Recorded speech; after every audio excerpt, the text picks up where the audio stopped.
by the silence of good men.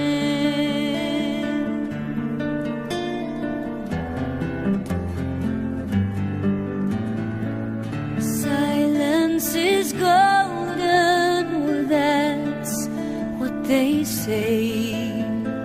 So good men stand silent and all of us betray.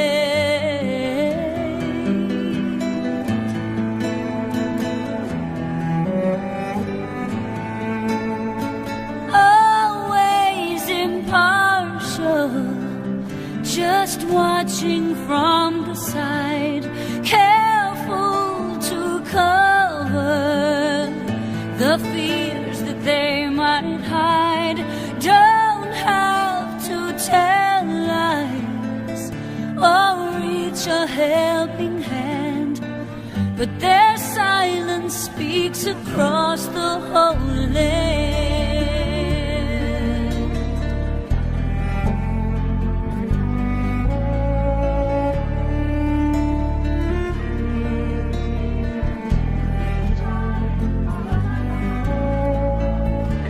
Line up just like that. What do you think? This is so cool. Mommy, do we have enough?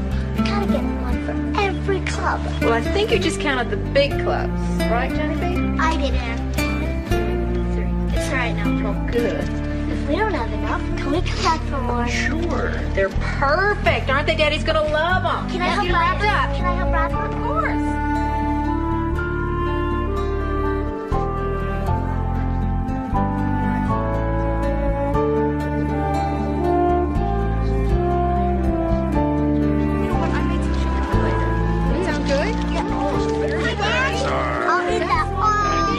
Don't ask. Oh, I will.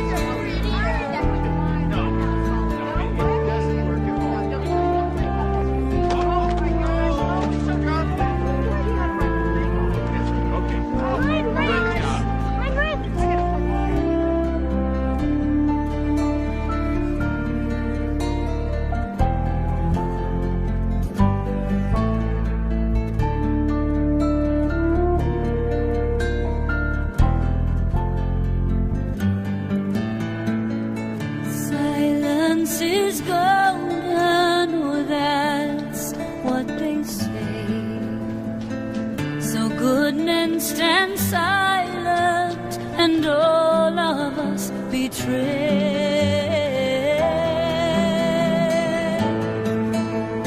Joe, love this. Yeah, Merry Christmas. Merry Christmas.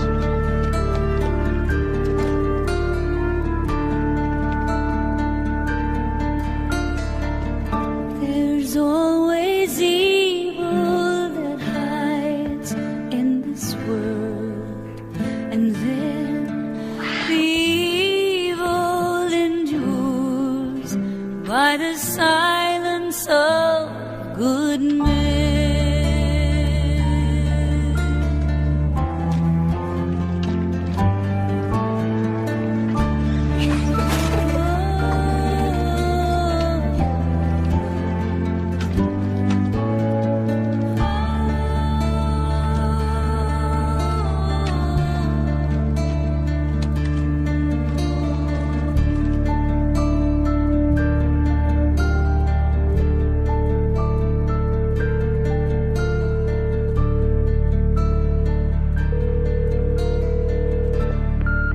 Emergency. My daughter's missing. I think that she's been kidnapped. Where are you now? 755 15th Street. 272 and a car to cover. We have a kidnapping. 272 en route from Pearl Street.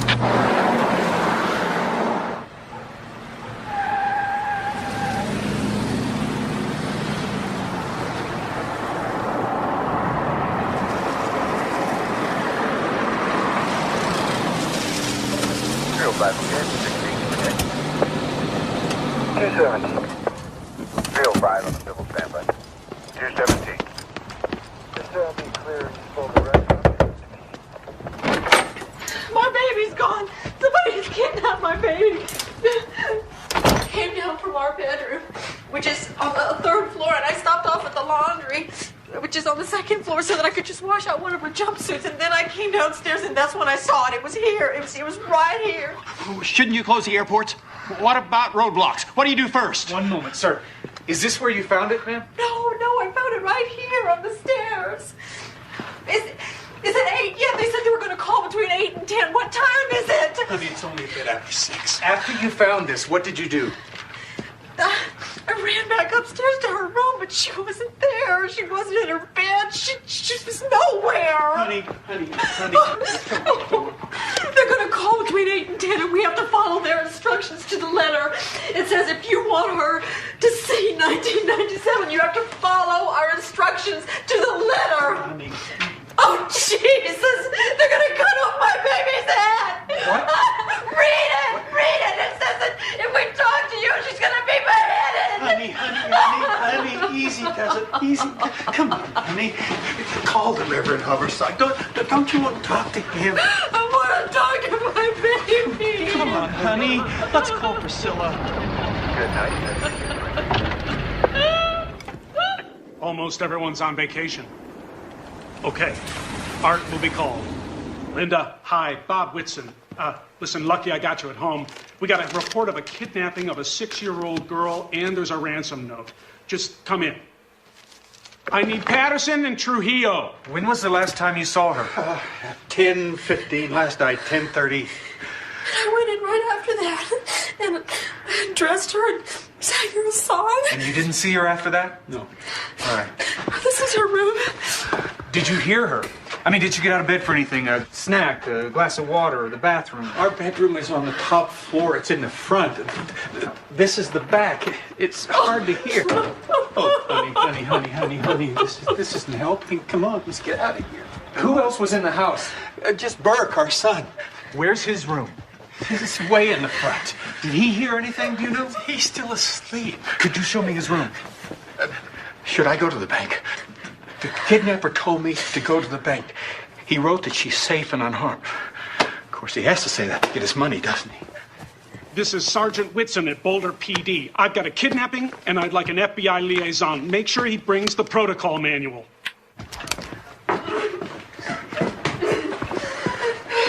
Sergeant Whitson, I want to read you what's in the ransom note. It's addressed to Mr. Ramsey. I mean, not Mr. John Ramsey, Mr. Ramsey. $118,000. Oh, John, but Patsy called. I thought you'd had a heart attack.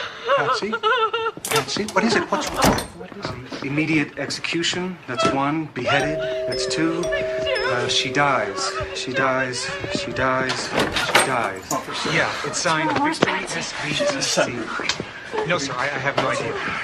Well, a bunch of their friends have come up. Yeah, altogether, they threatened to kill her 6 times. Is Patsy all right? She's in there. Yes, sir. You got a hold of Art?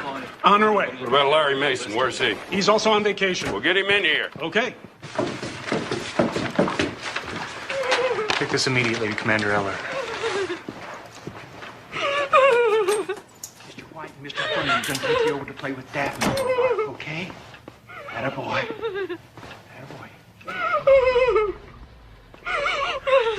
Okay, repeat. 404 up into Washington.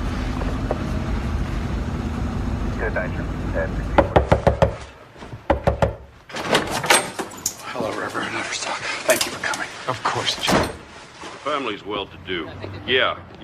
John Ramsey has a business in town. 400 employees called Access Graphics. Well-connected, I'm told. We just wanted to Check it let out. the Thanks. DAs know that we have a report of a kidnapping for ransom in the University Hill 3 district. copies. I don't want Yeah. anyone handling the original, and give me one. Linda, the victim's name is JonBenet Ramsey. Little girl, 6 years old. Kidnappers are going to call between 8 and 10.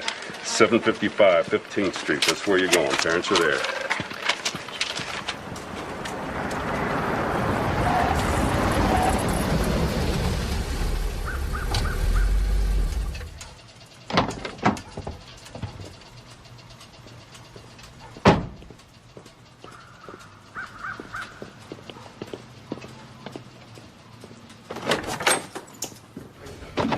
Can I call you later? The FBI is here. Hey, Ron. Where are your people set up? In the house. The note says they're watching the house. You know what I find really strange about this? They only ask for $118,000. In John's case, they could have asked for $10 million. Whoever wrote it is educated. Attaché. That's not a word any thug can use. And hence.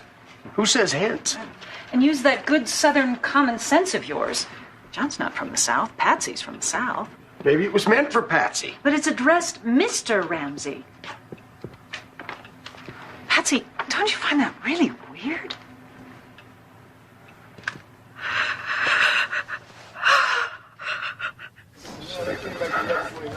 What's a small foreign faction?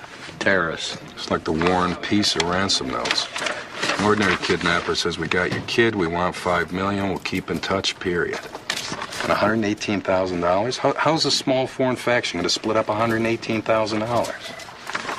Burke gonna be all right, isn't he? He'll be fine. We've got him over at my house. No, it's not Pew. It's Hoffman Pew. Linda Hoffman Pew. Take a deep breath. She needs money for her rent. And I promised her $2,000. Slow down. The check is right in the kitchen, just ready to be made out. Does she have a key to the house? Of course she has a key. She cleans for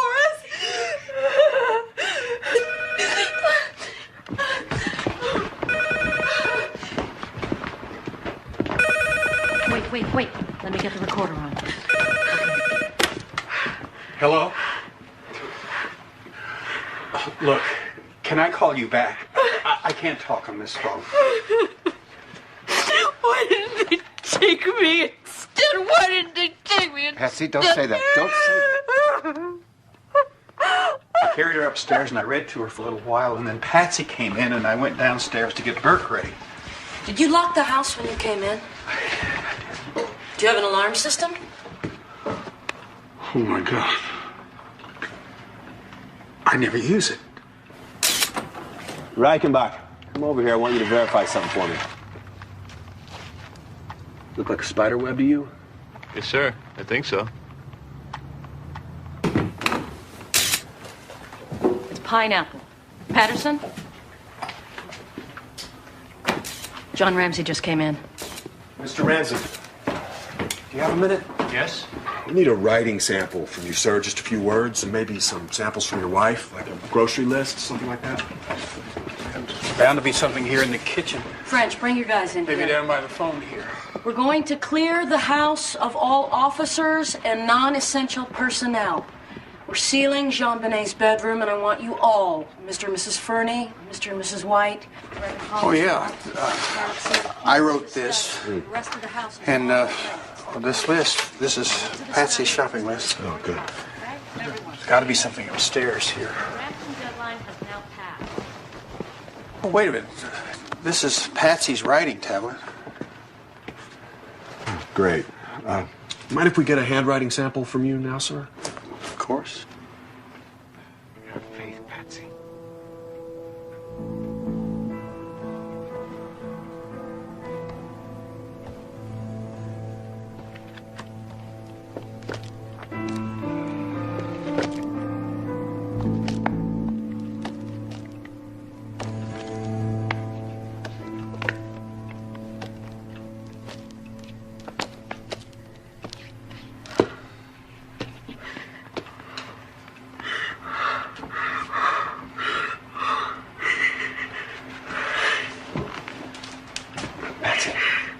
Pray with me. Let's pray together. Our Father, who art in heaven, hallowed be thy name. Thy kingdom come. Thy will be done on earth as it is in heaven. Enemies? That's a strong word. John Ramsey isn't the sort of man who makes enemies. What about Mr. Merrick? Well, he claimed Access owed him money, but it all got settled. How much money was he owed? You know, it came out to about the same as John's current bonus. Come again? John's bonus this year. It was $118,000. I don't want to borrow a dog from Aurora. Use one of the sheriff's dogs. Sheriff's dogs are ground scent dogs. We need an air scent dog. So that's what you learned at FBI school, huh? Mm-hmm. Yeah. Yeah, Mason's right here. Hold on. It's Art for you. Yeah, Art? Larry, I've got a house full of people wandering around, and I really could use some backup. This is a 3-story house plus a basement. I can't keep 9 people in sight all by myself. I even think John Ramsey left the house to get his mail a little while ago. Art, why don't you give Ramsey something to do? That way you'll know where he is and hang in there, okay? Hang in there? Yeah, hang in there.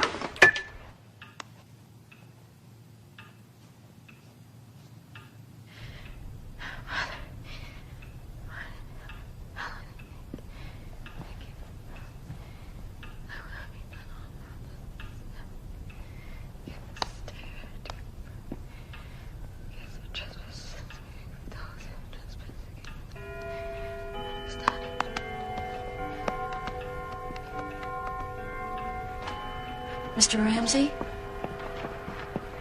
Mr. Ramsey, could you help me?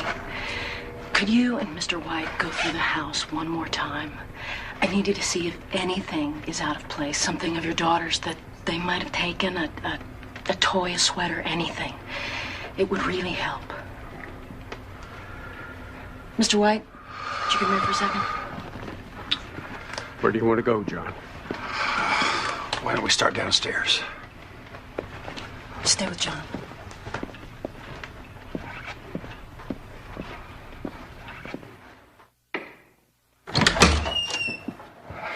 Let's go to Burke's training room first.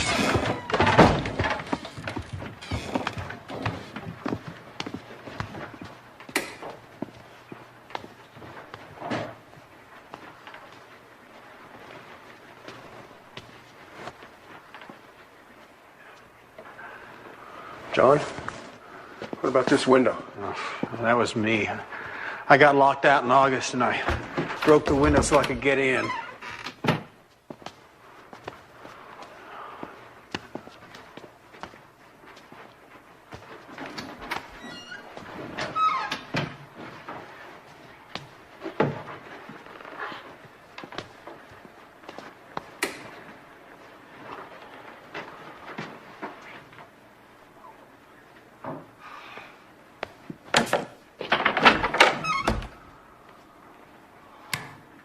Oh my God, oh my God!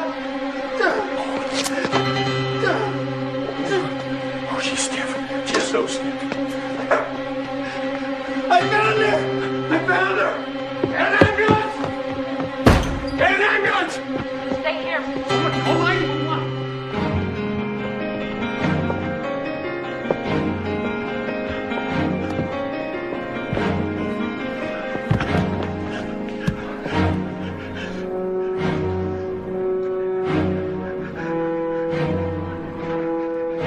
She's dead.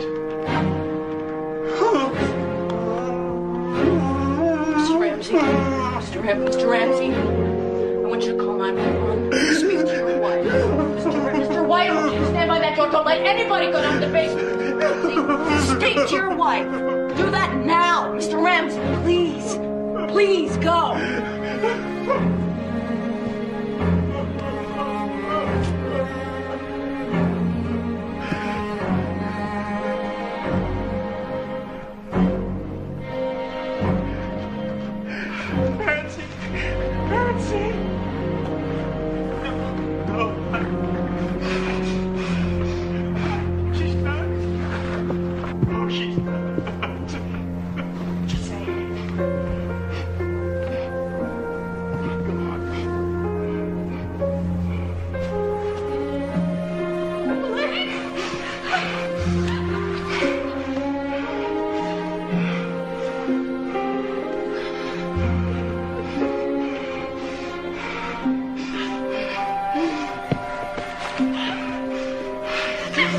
Somebody tell me what's going on.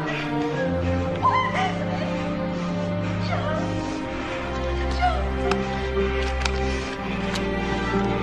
No,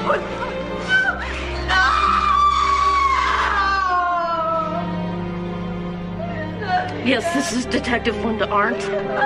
I am at 755 15th Street, 755 15th Street. I need an ambulance. I need backup. I have a dead little girl.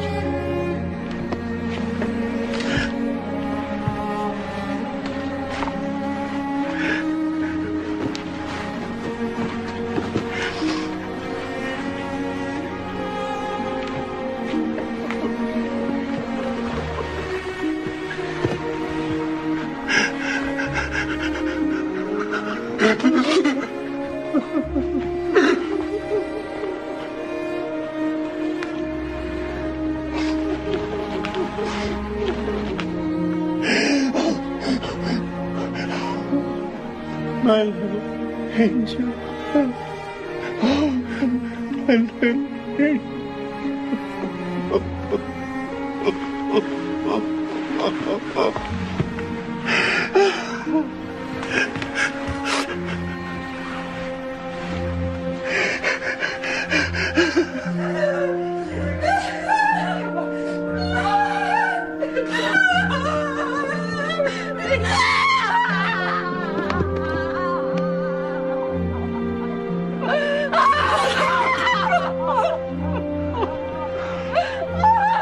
Bring her back!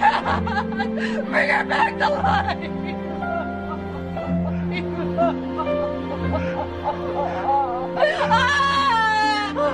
Jesus, you raised Lazarus from the dead! Please raise my baby!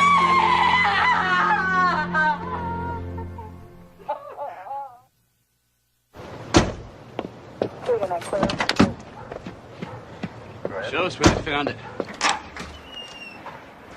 Down this way. We don't know who touched what down here, do we? No, Ramsey and White were down here by themselves. Has any part of the house been secured? The little girl's room, Larry, that's all.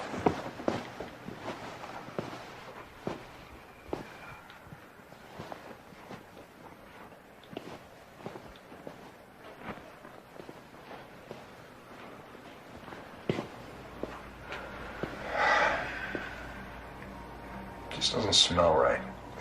The strangler with a ligature, then place the kid in a blanket. Kidnappers are out of there in a heartbeat if something goes wrong. We need to secure this house. Linda, why don't you reserve a half dozen rooms at the Holiday Inn? Make sure that the parents are separated. We need to interview all these people. Yes, sir.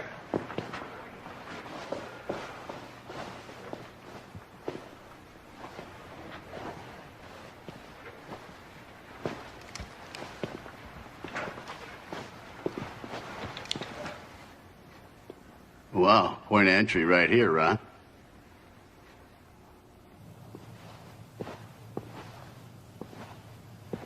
That time we'll clear the house. Okay.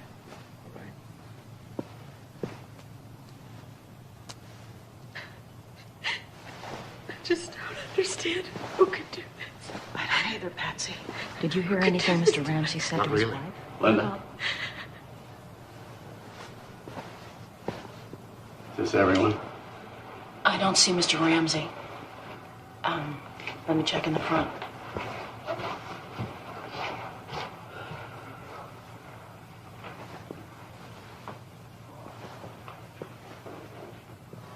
Can we take off before dark? I'll also have my older kids, maybe my brother and Patsy's sisters. Mr. Ramsey? That we get up into... Excuse me, sir, Mr. Ramsey? Mike, I'll call you back. Yes? Sergeant Larry Mason. Where are you going? I was talking to my pilot. I want to take my wife and my son to Atlanta. I'll feel safer when we're out of Boulder. Well, Mr. Ramsey, you can't leave Boulder. We have a lot of unfinished business here. We need to talk to you. And we've arranged to put you and your wife up at a nearby motel. We can all talk there. Motel? No, Mrs. Ramsey and I won't stay at a motel. The Fernies said we could stay with them, and that's what we'll do. The Fernies? All right, well, then we can all talk there. Can you give us a day? We just lost our child.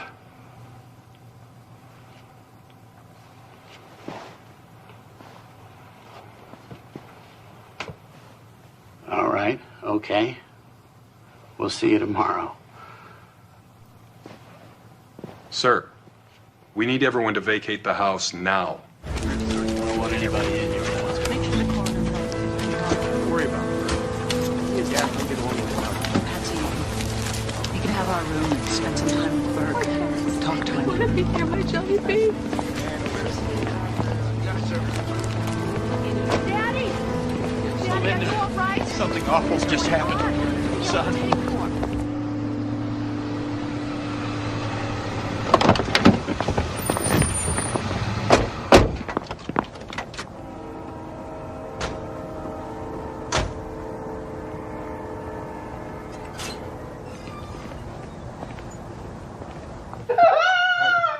Linda, take a deep breath.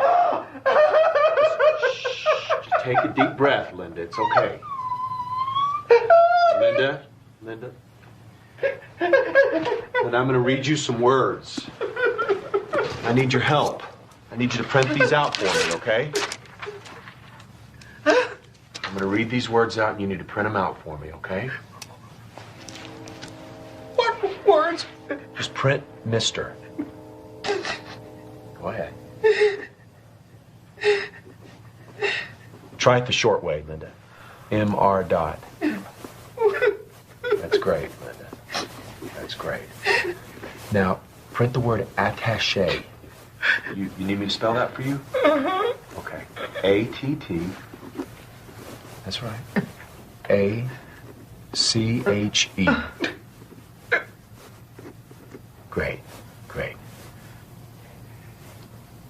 And now, beheaded. What? Beheaded. B. No. No. It's just a word. It's just a word. It did not happen to her. It's just a word. Go ahead.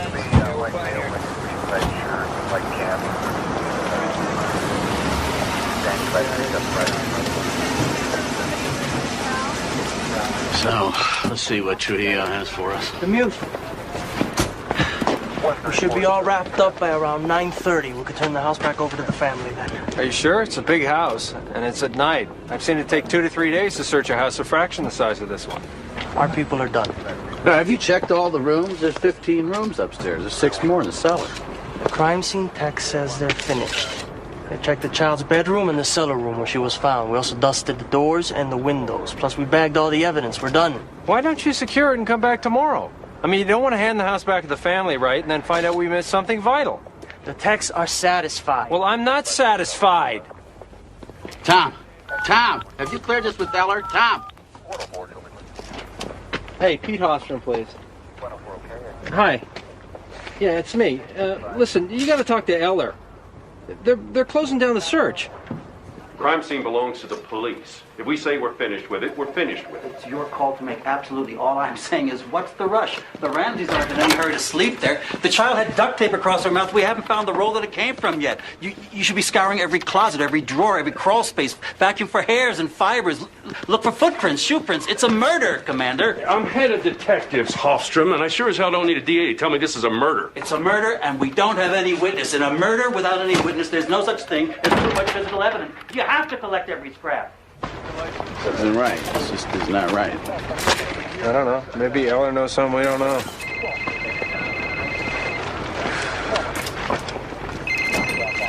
Yeah?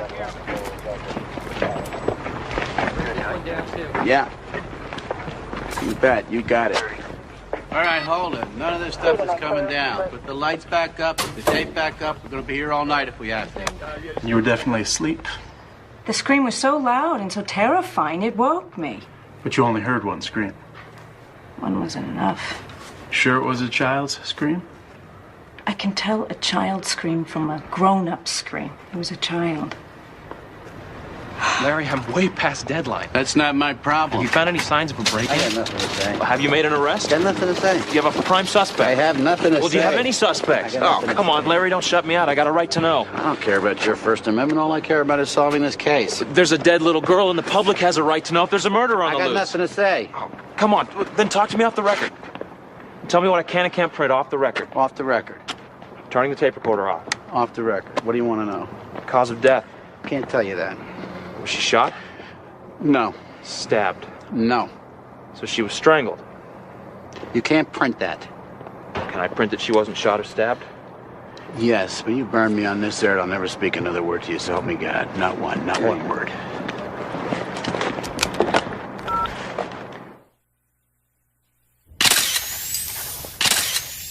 The decedent is wearing a long-sleeved, white, collarless shirt. Tied loosely around the right wrist, overlaying the sleeve of the shirt, is a white cord.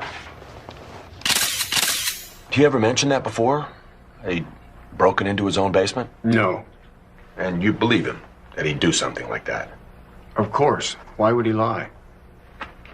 Okay.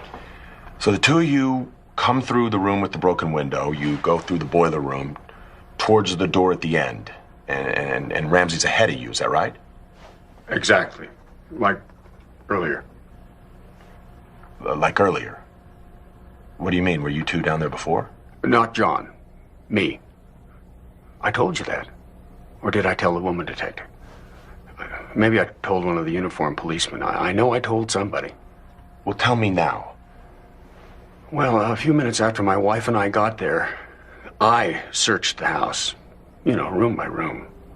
JonBenet. John. Then I went down into the basement, and that was the first time I saw the broken window. Actually, I picked up off of the floor a shard of glass and placed it on the window ledge. Then I went through the boiler room to the room at the back. I opened the door. You opened the door? Yes, but I didn't see anything. The room was pitch black. I felt around for a light switch, and when I didn't find one, I went back upstairs. Did you see anything? The room was pitch black. Mr. White, what time was this? Maybe 6:30. Somebody got into that house. I don't know how, but they did. They wanted to hurt that family. They're a beautiful family. And she was the most beautiful child.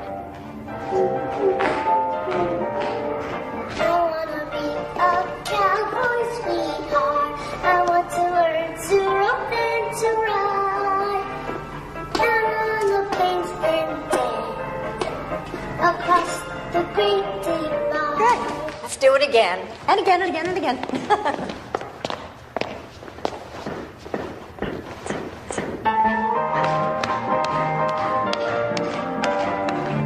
Crossover. I wanna be a cowboy sweetheart. I want to learn to rope and to ride. The pageants were Patsy's gigs. Well, she had the money, she had the costumes. And she had JonBenet. You've got the picture right there. Wrapped around the neck is a length of white cord, which is flattened and measures approximately 1/4 inch in width. It appears to be consistent with the cord that is around the wrist. This wooden stick is irregularly broken at both ends, and there are several colors of paint and glistening varnish on the surface. Fluorescent examination indicates smears of residue on upper right thigh. Marking is item 24. I hear she's still wet the bed. Is that true? Oh, yeah. Every morning.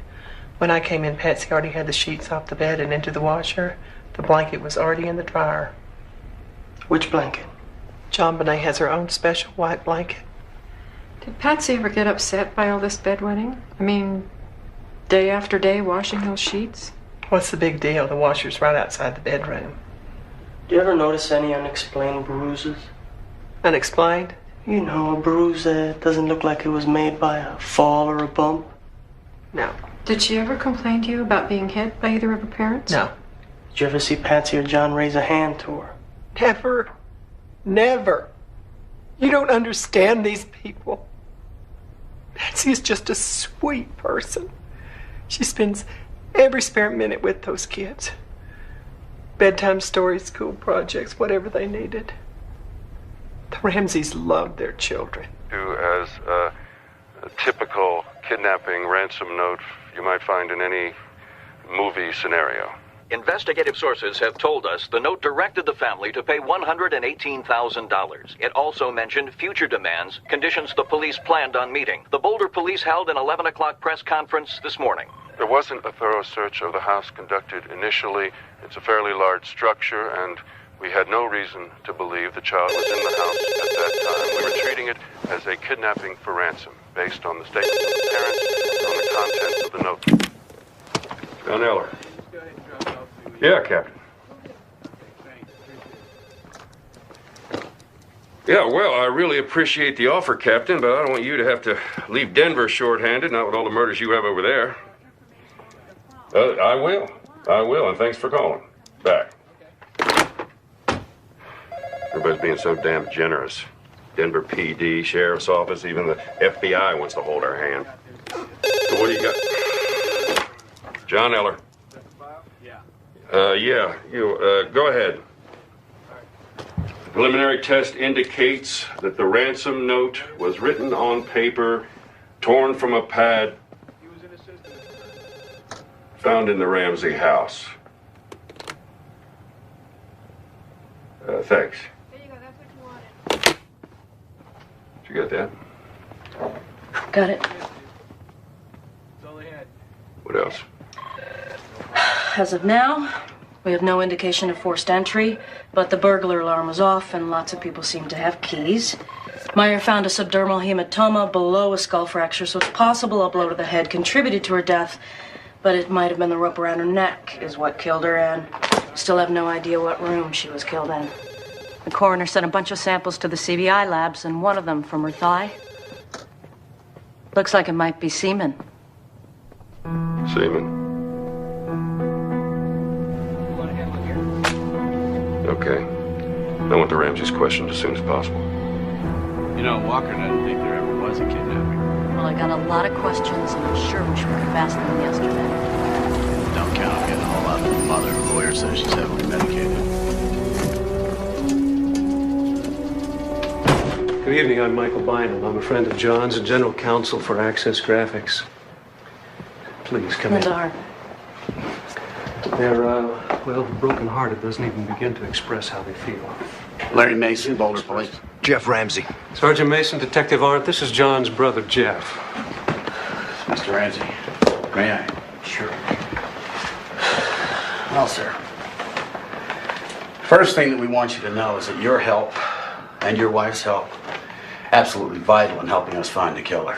What we need to do is go minute by minute through the other night and yesterday morning. Now? Well, sir, yes. Well, yes, sir, absolutely, now. And we found these things, Mr. Ramsey, now, and these that the sooner you get going, the better, while memory's still fresh. All I'm thinking about right now is my wife, your family. You saw her. Yes, sir, we understand, but for our purposes, we have to move on I this thing. can't think straight right now. Can I call you with a good time for both of us? I would appreciate that. The death of 6-year-old JonBenet Ramsey has put a cloud over this quiet Boulder community. It is the city's first homicide of 1996. And the fact that this talented little girl was found strangled to death in her own home in an upscale neighborhood has many in shock. It doesn't seem random to me somehow. It seems like there's something fishy kind of behind it. And that's what's really kind of shocking. Not that it would happen there on 15th Street, which is a nice part of town, but just that it would be, I don't know. It just kind of gives me the creeps. Well, so far our A-list includes the housekeeper, the gardener, Santa Claus, the seamstress, the Fernies, the Whites, and of course all of the Ramseys. Yeah. Yeah, hold on. Linda Arndt. Hello, Mr. Bynum. Sir, can I put you on the speaker? That way there'll be no misunderstanding. Okay, Mr. Bynum, will you repeat what you just said? Certainly. In my capacity as a friend, I've advised John and Patsy Ramsey not to give any testimonial evidence until they have chosen a lawyer. Mr. Bynum, I'm going to put Larry Mason on. You remember him? Mr. Bynum, the Ramseys have yet to retain a criminal attorney? Not yet. I also want to inform you that right after the memorial service here tomorrow, they're taking the body to Atlanta for burial. In that case, we would like the Ramseys to come in today so that we can collect non-testimonial evidence. Fingerprints, saliva, hair, handwriting, blood. I'll have them available by late afternoon. See you later.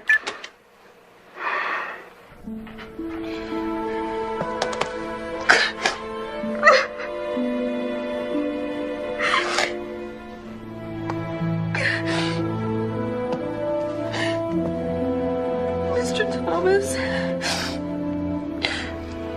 so find who killed my baby. Mr. Ramsey, could you complete the handwriting sample, sir?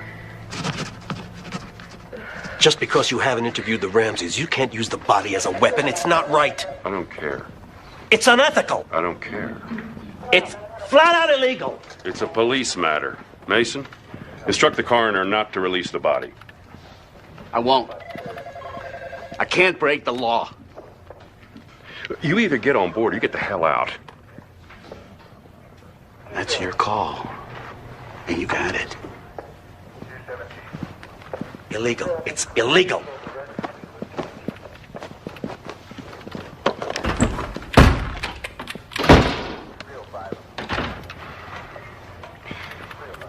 John Meyer.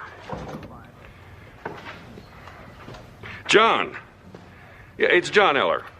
Listen, why don't you take another day or two with the Ramsey child? You might find some additional evidence. Yeah, well, then I'm asking you to hold the body. As a personal... Well, then I'm telling you, do it!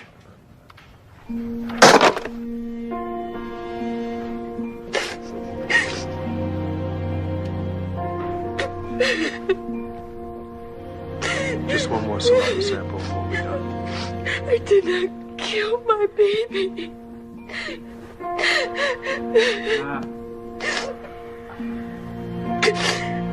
Brian, what's a year? What's that? What's a year? A year.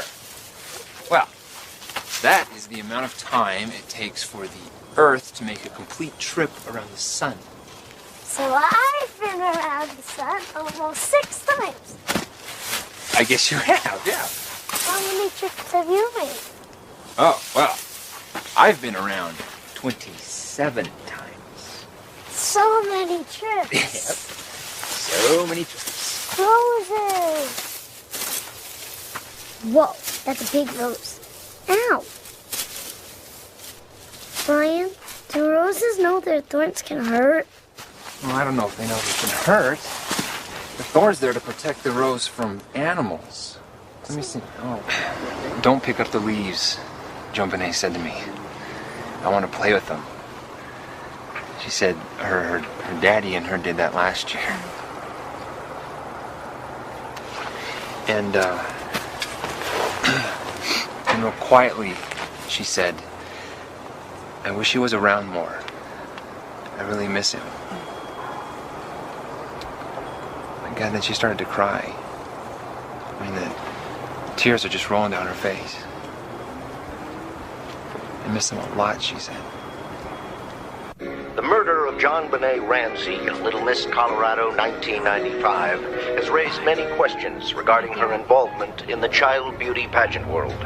One of the murdered child's dance instructors has suggested that the provocative nature of JonBenet's performance was encouraged by her mother, herself a former Miss West Virginia. Critics argue these pageants sexualize young girls and inadvertently are creating a hunting ground for sexual predators.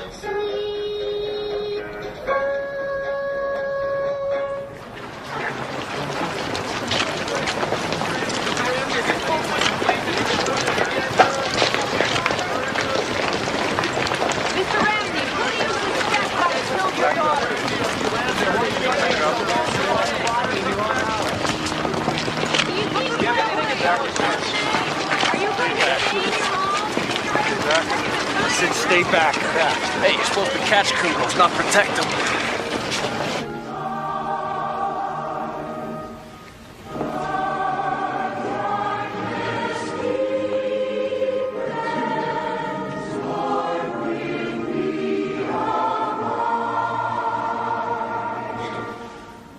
We live in a cruel world. And the cruelty has already begun. There are already venomous rumors starting to circulate. Let me just say this to all of you right now. Nobody in this family had anything to do with this child's death. So we can only pray that this terrible thing can be resolved soon, so that this family can find some measure of peace in the knowledge that their child is with God, just as God is with them.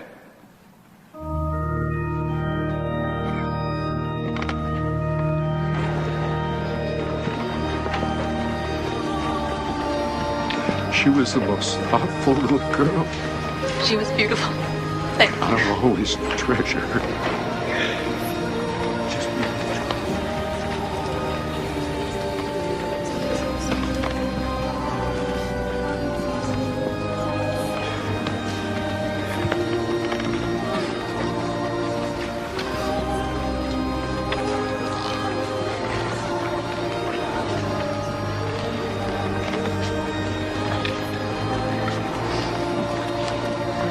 Patsy, I don't know what to say.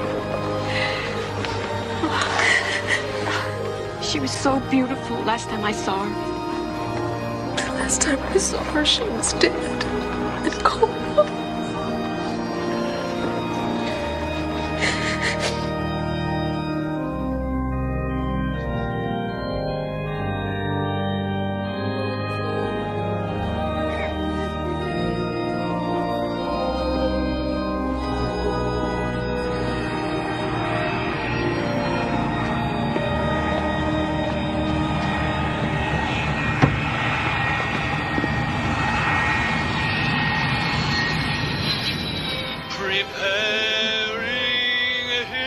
The tiny body of 6-year-old JonBenet Ramsey seems light compared to the heavy hearts at her funeral. Her parents, John and Patsy, brought her back to their former Atlanta church, a place they used to call home. Family held one another tight, huddled close. Patsy told me that JonBenet and she sang together, wherever we go, whatever we do, we're gonna go through it together. JonBenet was found murdered in her Boulder, Colorado home the day after Christmas. The Little Miss Colorado beauty queen's life ended in strangulation. Today, her casket parted through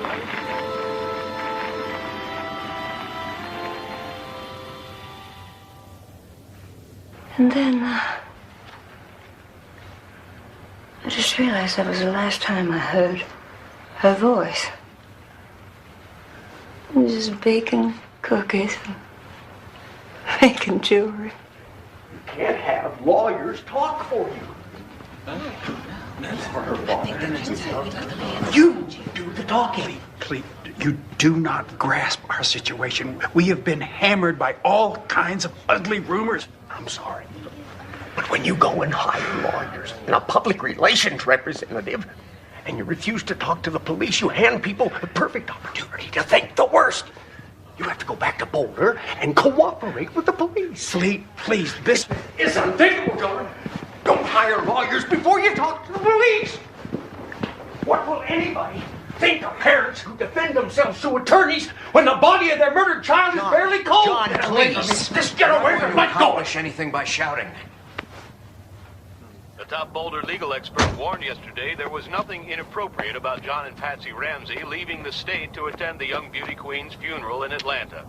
And now today's half. Dad, the great thing about narcotics is that there are no mysteries. The only question is what day and what time the dope shipment arrives. Hey, Karina! Is this steak almost finished? Because I gotta go in like an hour. I thought what you really liked about narcotics was running around in those silly disguises. First time I met him, I actually thought he was a hippie burglar. He'd be a great burglar. Oh, thanks a lot, Dad. Uh-oh. And Shane Foley's in at the control. Here you go. Thanks. Oh, Karina, medium rare. Actually, I think he would have made a very bad burglar. Always dropping things. Commander Elder, please. Steve Thomas. Hi. No. Yeah, I'll put it on right now. All right. Dad, give me the remote. What channel is CNN on? 17. 17.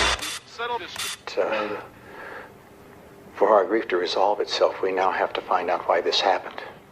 There's been some question as to why you hired a defense attorney. It's not just an attorney. We're also assembling an investigative team. I want the best minds this country has available to help us resolve this. What is he talking about? We're the investigative team. What is he talking about? Outsiders outside of your family or circle of friends? Yes. Our family is a loving family. It's a gentle family. We have lost one child. We know how precious their lives are. Police interviewed you. All day on the day of her death. For hours they asked us questions. There is a killer on the loose. Absolutely. If I were a resident of Boulder, I would tell my friends to keep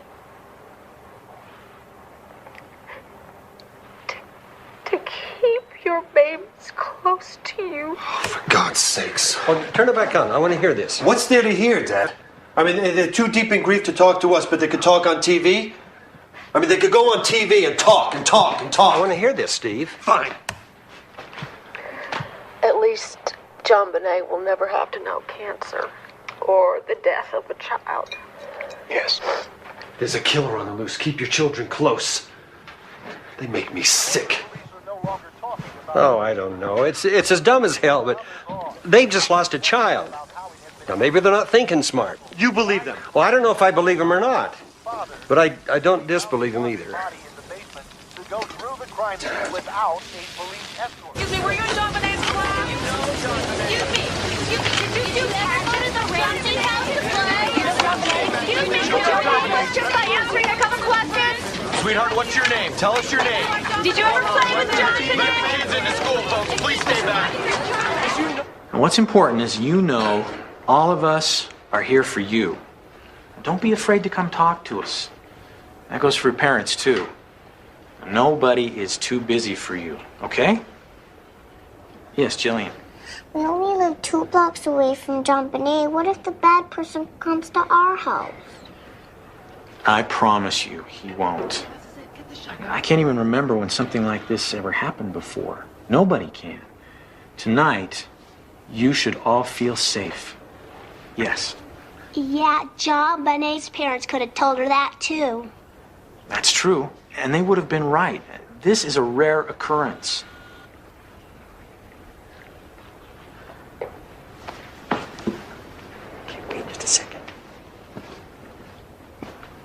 Oh, come on. Now, I think it might be a good idea if we made some drawings about our feelings, okay? While police try to solve this crime, people in the community wait to hear answers. One woman stopped by the house on her lunch break today to place some dried sage near the family's home. It brings up a lot of issues, and it brings a lot of hurt, anger, that somebody could take somebody else's life, especially a little girl that had her whole life ahead of them. Boulder's mayor felt compelled to attend the news briefing. People in Boulder have no need to fear that there is someone wandering the streets of Boulder, has been portrayed by some people, particularly in talk radio, looking for young children to attack. Boulder is safe. It's always been a safe community. It continues to be a safe community. She admits, though, she's received no information from police, and she's basing her reassurances on media reports that there was no forced entry to the home and that the killer probably had to know the layout of the house fairly well. The detectives expressed frustration about conducting an investigation under the spotlight of the media. Boulder citizens we talked with seem more interested than fearful of the case. Now, Professor, you teach criminal law at the university. What do you make of the fact that John and Patsy Ramsey have gone and hired separate lawyers? Oh, I wouldn't make too much of that. It's really not unusual for husband and wife to have their own lawyers. Under the law, they're not treated like a unit. They're separate individuals. It's possible that their interests might even conflict. But don't you think it makes them appear more suspicious? Yeah, out there in the world, people imagine that they ought to distrust someone who hires defense counsel. They imagine that criminal lawyers are only for the guilty and the innocent don't have any need for them. But that's a mistake, a foolish mistake. I'd say she behaved like a mother under terrible stress, but is it innocent stress or guilty stress? I couldn't tell. Eller's group seems to have made up their minds as one Ramsey or the other. Pray not. Thanks.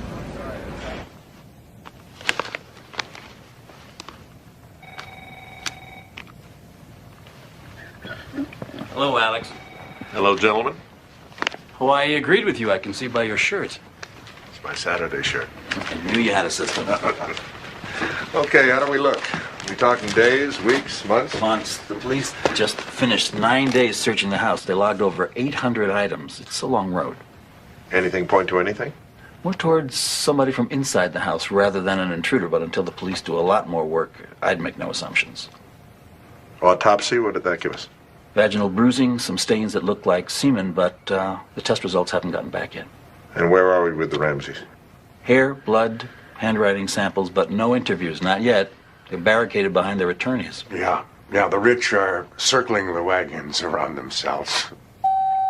John Eller's here. Send him in. John, good to see you. According to reliable sources, JonBenet was garroted. According to authoritative sources, the ransom demand was for a peculiar amount. According to reputable sources, the paper the note was written on came from inside the Ramsey house. According to unimpeachable sources, the police left a lone detective in the house for 3 hours with 9 suspects. Suspects the detective could not control.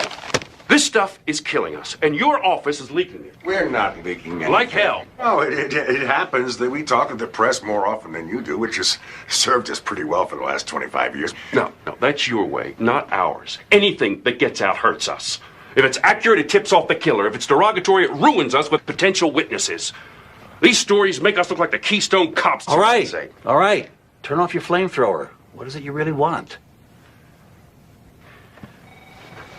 The Ramseys have hired Brian Morgan.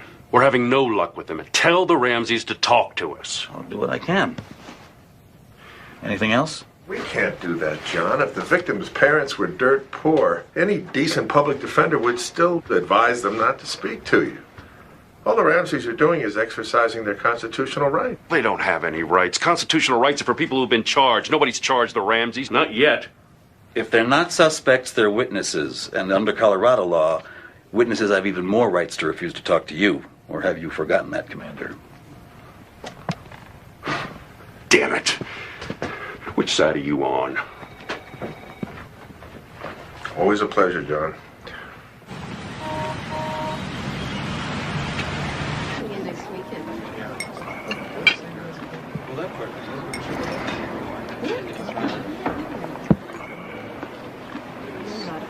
Peter, you're asking the Ramseys to cooperate with a man who behaved exactly like a kidnapper. John Eller was ready to hold their child's body until he got his interview. Brian, cut the crap. We've always been square with each other. You can explain to the Ramseys that Eller's just an old-fashioned cop under enormous pressure in a high-profile case, but he still wants what we all want, to catch JonBenet's killer. And it might be easier to persuade Patsy if we could all agree to let the interview take place at a neutral site. Right.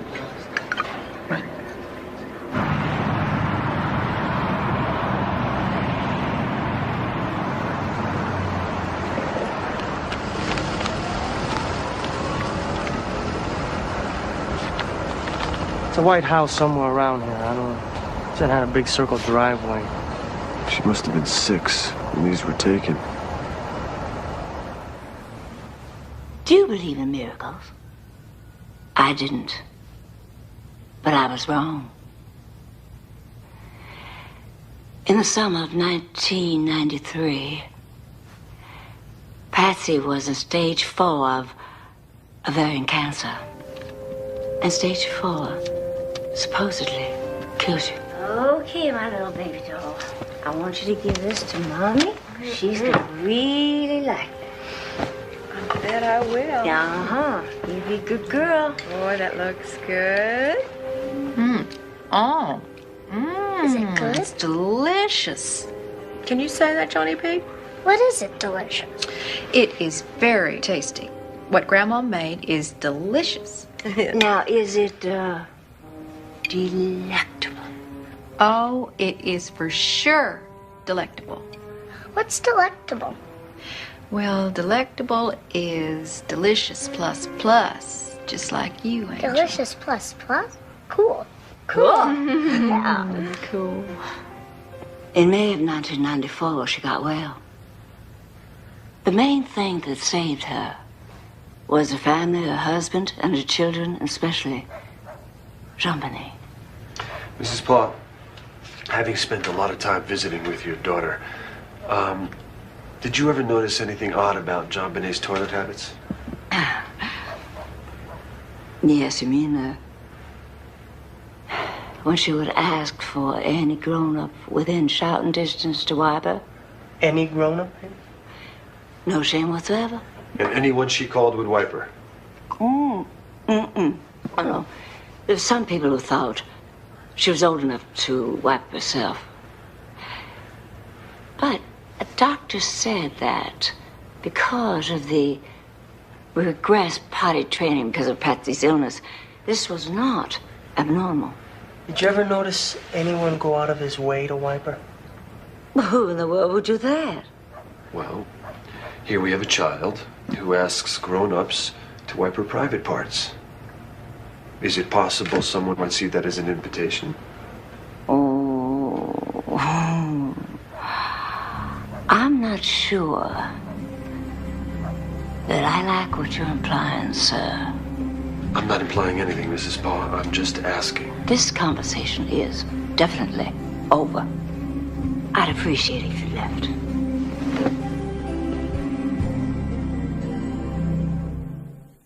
The phone is ringing at a steady pace at this newsstand in Boulder.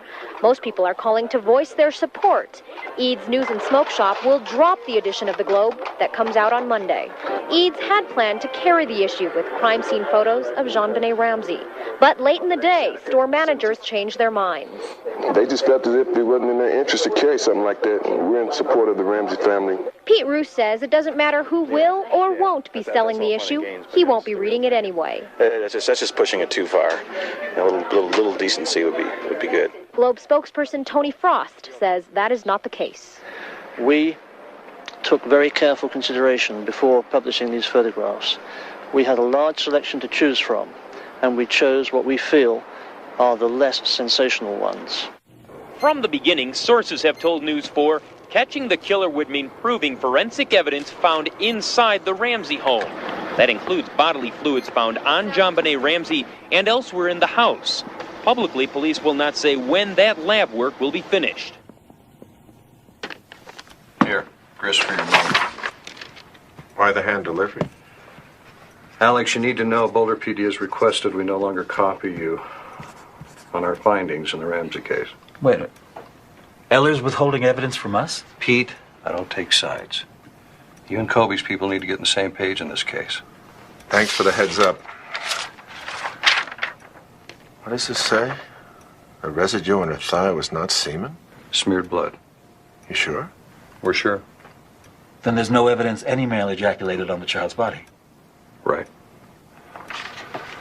How did Eller react? I'm told he was counting on it being semen. John Ramsey's semen. Pete, there was vaginal bruising. Doesn't that indicate some kind of sexual contact? Yeah, you could make a case for that, but without ejaculation of some kind, the defense could argue that the bruising came from anything, from child masturbation or riding a new bike. If I were the defense attorney, heaven forbid, that's what I'd argue. You want to link this killing to a molestation, you got a real steep hill to climb. 1, there's no evidence of forced entry. 2, the ransom demand is for $118,000, which is exactly the same as John Ramsey's bonus, which it's unlikely that anyone else would know about that except someone in the family. 3, everything that we have found has pointed to Patsy Ramsey as the buyer of the cord and the duct tape. 4, the paper used for the ransom note came from one of Patsy Ramsey's own writing pads. And 5, the handwriting analysis of the ransom note excludes every single person that we have tested to date except for Patsy Ramsey. Now, we think we have enough probable cause for an arrest, and we would like your support in drafting up an arrest warrant immediately.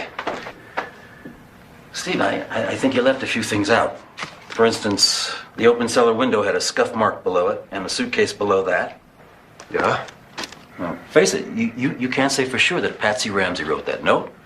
And you can't say for sure that she bought the tape or the cord. And even if she did, are you saying that she bought it with the intent to commit the crime? You can't prove that someone else didn't enter that house that night. You don't know where the child was killed and what the weapon was.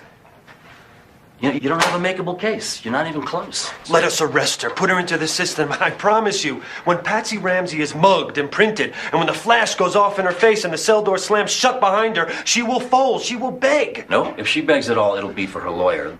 The moment when Patsy Ramsey might have given it up is long gone. At least let us try. You've as much as admitted you want to arrest her to coerce a confession out of her. We can't permit that. Alex, this is done all the time. Not by me.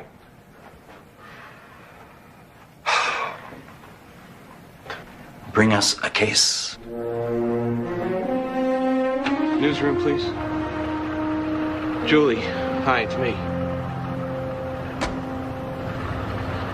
Well, it's pretty messy. We're getting nowhere with Hunter's office. Blood all over the floor. Mostly ours. Steve Thomas. Okay. Yeah, that's our case. Okay, slow down. Wolf. What's his first name? Chris. And tell me why you think he was involved.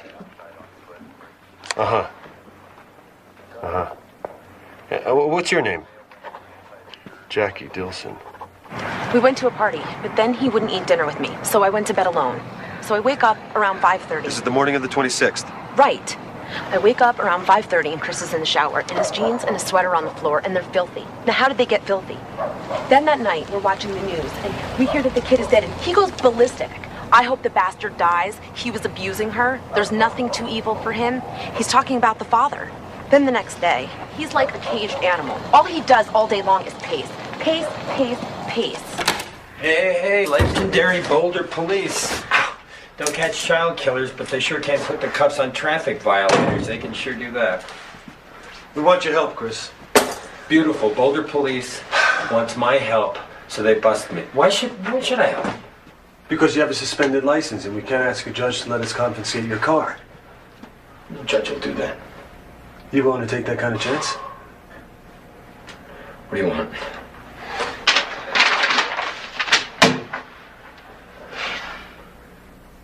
No. Sit down. What do you mean, no? No. N-O. No. I had nothing to do with it, and I'm not going to copy this. Well, if you didn't have anything to do with the crime, then what are you so afraid of? I'm just not going to take orders from you. You save it for the Mollies and the hill rats that you round up on Saturday nights. Hey, quick, smile. No. Pull your head up. Pull your head up! You like this wolf guy at all, or does he just piss you off? If you like him, we'll work him. If you're just pissed off, I don't want to waste any more time with this creep. He's here. Let's get samples. We can't unless we tie him to the Ramsey case. You want to spend half a day going through every minute of his life? No. I don't want to waste my time on this bastard. Let's book him on a suspended license.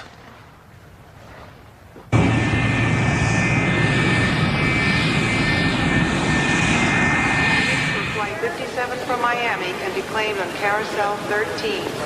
Baggage for Flight 57 from Miami can be claimed on Carousel 13.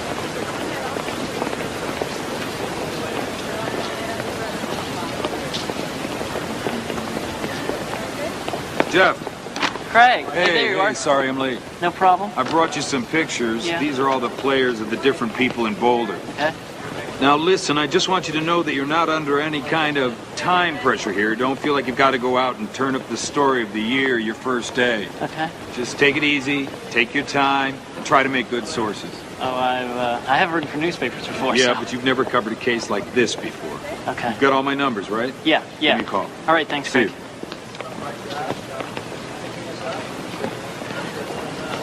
According to our sources, the Boulder police believe they have more than enough evidence to arrest Patsy Ramsey in the death of her 6-year-old daughter. Prosecutor Alex Hunter refuses to back them up. He claims there is insufficient evidence. Julie, did your sources tell us anything about that evidence? Well, they're being pretty coy about it, George, but they did indicate that they were searching for a history of sexual abuse in the family. Well, Megan, did you and JonBenet play anywhere else? Did you play in the bathroom? I don't know. You don't know? Honey, didn't you have a game you played in the tub? Did you ever play doctor in the tub? I don't know. Did you and JonBenet have any secrets? I don't have any. It's okay to have secrets. I don't have any secrets. Are you sure? I have secrets with all my girlfriends. Honey, listen. Why don't you do Mommy a favor? Go into the kitchen and see if they have any extra cookies. Hey. Give the nice lady back her badge. And say thank you. Thank you. You're welcome. Excuse me, I wasn't quite done with her. You don't have children, do you?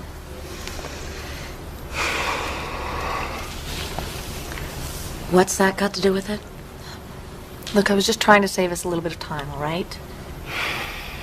I was hoping that Megan would tell you that the day before Christmas when JonBenet was at our house, she had Megan all excited because she told her that Santa Claus was going to come visit her after Christmas.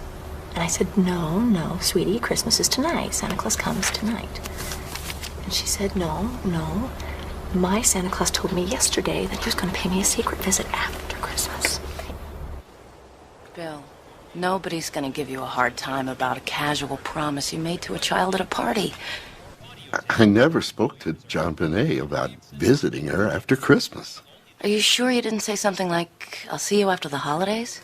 Well, one thing I've learned playing Santa, you don't make casual promises to a child. Why would she say what she said then? Because she's 6 years old. 6-year-olds like to brag. They especially like to brag about how tight they are with Santa.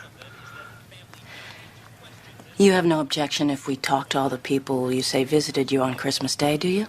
No. Or if we talk to your doctor about your condition since your heart surgery? No. You wouldn't mind coming in to give us hair, blood, and handwriting samples? Why should I mind? I'm innocent. All right, listen up. Ladies and gentlemen, the CBI Bureau just found a hair. And they found it on the white blanket the little girl's body was lying on. So, I want pubic and body hair samples from everybody. I want them yesterday. The sooner we match this, the sooner we're home. Heading into court, media attorney Tom Kelly argued the autopsy report of JonBenet Ramsey should be made public. The right to know is the right to know today. The autopsy report contains several important details. According to several sources, because police failed to secure the Ramsey home until after the body was found. Another source said that the first detective on the scene, a specialist in sex crimes, was so busy treating the Ramseys as victims, she never took care of business. There is not one story that doesn't make me out to be the person that screwed everything up. It's not fair. Say the stories are lies. You have got to protect me. Linda, you know that my policy is we do not discuss details of investigations with the press. You're hanging me out there, Chief. You know, if it bothers you that much, Linda, I can always take off the case, or I'll just reassign you.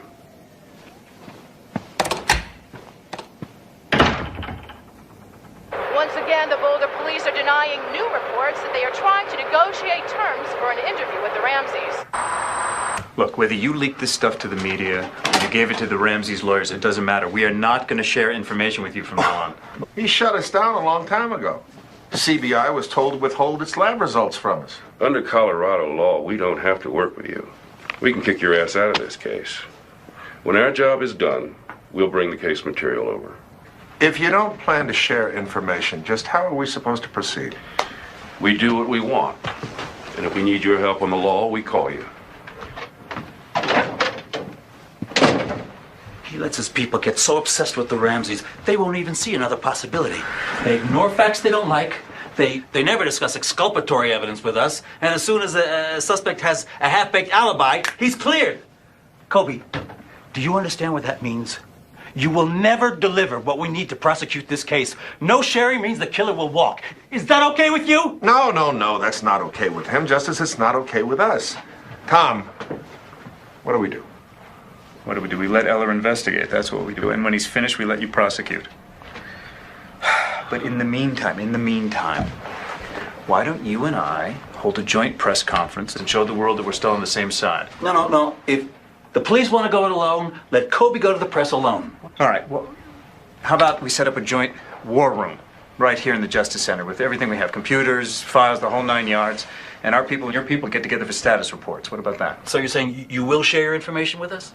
Well, I'm sure that Eller will want to limit accessibility to the computers to his guys, and he'll want to decide what information we pass on to you. But guys, come on, we're going to be reasonable. We know sooner or later you're going to get the case. I don't want to depend on John Eller. Maybe we'll hire our own investigator to review the case from a defense point of view, see what we're up against. Well, I don't know if Eller will be happy about that. Well, then he won't. Look, to tell you the truth, one of Eller's own detectives suggested Lou Smith just a couple of weeks ago. Before he retired, he closed over 150 murder cases. He's a legend. We'll make sure he stays on your side of the field. Well, MSNBC's all over this. Who's handing this off to Rather? How long we gonna be up on the bird? 3 minutes for the nightly news. What's that?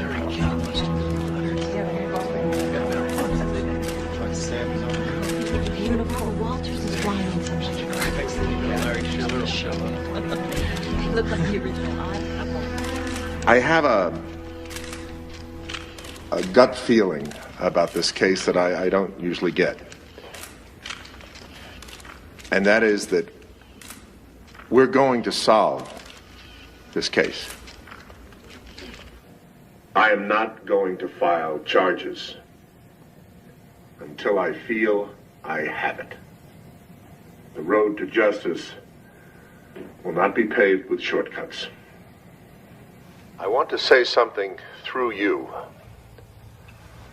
I want to say something to the person or persons who committed this crime.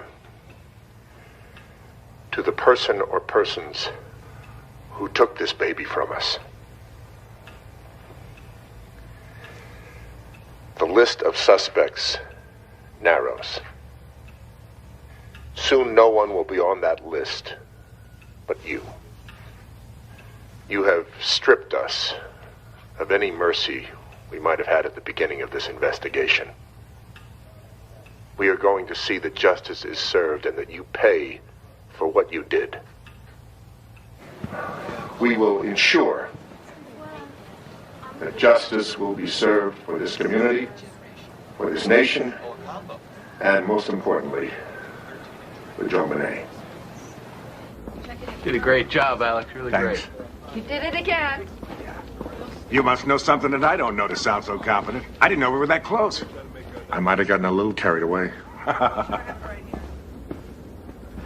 Well, when making a profile, the FBI will begin by explaining to you that your daughter was at a low risk of being killed by a stranger. She was in bed, at home, in a good neighborhood. Both her parents are in the house. What stranger takes a chance invading a house under those conditions? And on top of that, JonBenet rarely came in contact with strangers. That's not true. She met strangers all the time at the pageants. Are you sure about that, Mrs. Ramsey? Didn't you keep a pretty close eye on her? How can you be sure that the FBI profilers would tell the Boulder police that somebody in our house killed our daughter? Look, Mr. Ramsey, after heading the behavioral science unit for 15 years, I can tell you that what they'll suggest, without saying it, is that either you or your wife was involved in the killing, the cover-up, or both. Just because we were home? No, they see a lot more than that. They see the note, and the cord, the tape, the noose, and all those things tell the profilers that the killer had no fear of being discovered during the crime. He or she felt absolutely comfortable in your house. Tying the cord around JonBenet's neck took time, Mr. Ramsey. Carrying her body down to the wine cellar and wrapping her in a blanket took time. But the perpetrator was in the cellar with her. Nobody could hear him down there. He could take all the time he wanted. Maybe. But the most important piece of behavioral evidence is still the note. When was it written? If it was written before, then maybe it's an attempted kidnapping. But if it was a kidnapping and it went wrong, why leave a note and take the chance that the police can identify the handwriting? So when was it written? Well, I can tell you this. The length points to it being written by someone who was in no hurry to get the hell out of your house.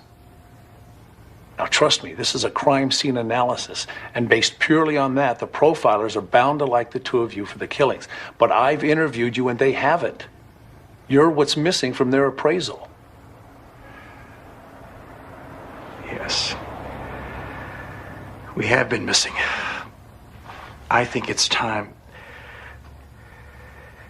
Brian, what's happening with negotiations for our interviews with the police? They're moving slowly. Can we speed them up?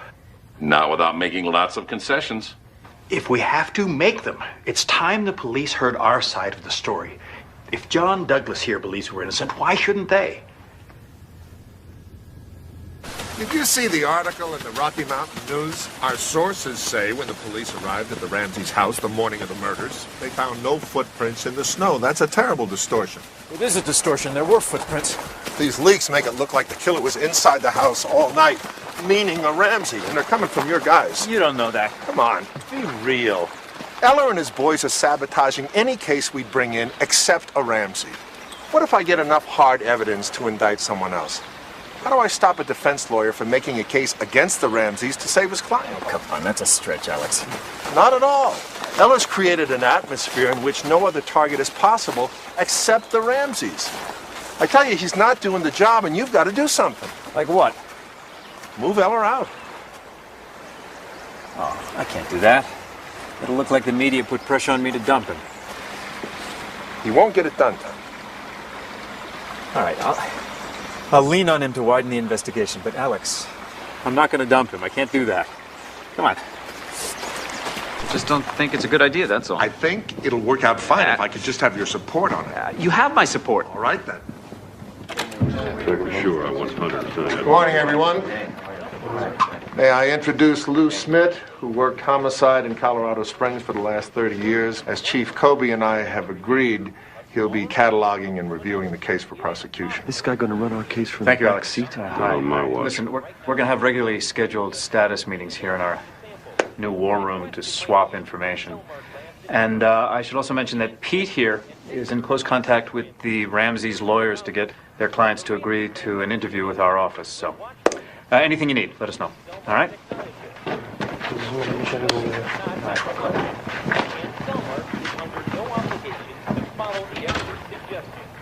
Where do we start?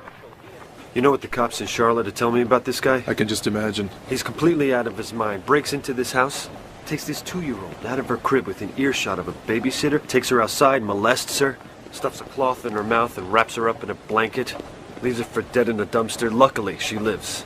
Then when they find him, he has this private shrine to JonBenet in his room. Masturbates in front of her pictures. I can't wait to meet him. What gate are we at? B3. John, I need some help here. Can you see your way clear, waving your rights and working with us? Are you up for that? As long as it's not about why I'm in here in the first place, sure. John, you know we can't always control where the questioning might Then be. the answer is no. Okay, I give you my word that if we actually... The answer is still no. Okay, Eustace. We confine ourselves to JonBenet. Before we ask you for anything. You want more hair? Is that enough? Wasn't there a note? There was, I'm sure of it, so handwriting, no? Any particular passage? Speaking to anyone, police, FBI, will result in your daughter being beheaded. How much of this crap do you want? That's enough for now. Can we get some saliva?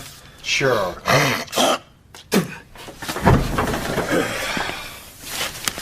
Thank you. John, where were you on Christmas night, the 25th, 26th of December? Here, take another sip. I worked midnight to 9:30 at the Qualix plant in Charlotte. Check the clock. Time clock's not enough. We need corroboration. You're way too eager to hang me. John, can we get a pubic hair? No pubic hair.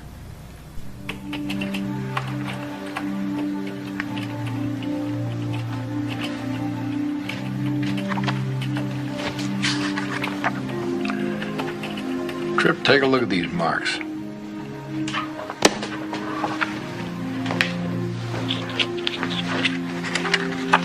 Here on her back.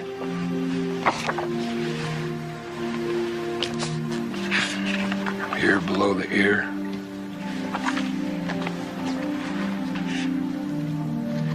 Look at the distances between them. They look the same to you? Pretty close. What do you think they are? What about a stun gun? Hi, Alex. How are you? Hi, are you Alex? Yes, I am. Hi, I'm Jeff Shapiro, reporter working on the Ramsey case. How do you do? For who?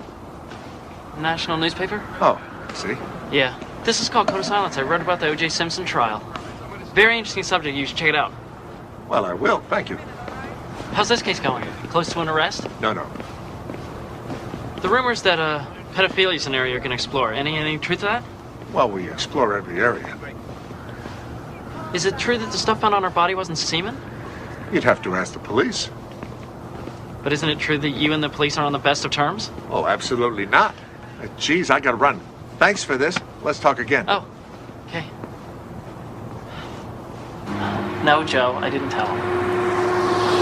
Okay, you don't have to yell, all right? I'll just go back and take care of it. Just tell me what you want. Okay, rumors that the Ramseys and Whites are feuding. Okay, what else? Okay, whether the ransom note threatened her with beheading. And more about pedophilia. Done. Taken care of. Okay? Okay.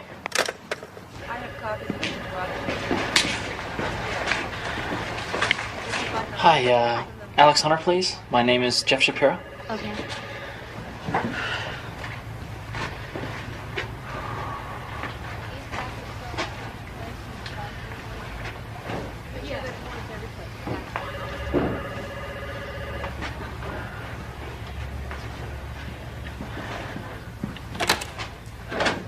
Hi, Jeff. Come on back. Oh, okay. Thanks. Well, this is all brand new. See, they let me keep my old office furniture when they moved us in here about 19 years ago. It's very nice. Mr. Hunter, I wasn't straight with you the other day. I work for the Globe. I know. I just got off the phone with your editor. Wait, you talked to Joe Mullins? I thought you weren't talking to the tabloids because you were furious at the Globe for publishing the crime scene photos. I was, and I am. Doesn't mean I won't still talk to Joe Mullins, or to you, for that matter. Really?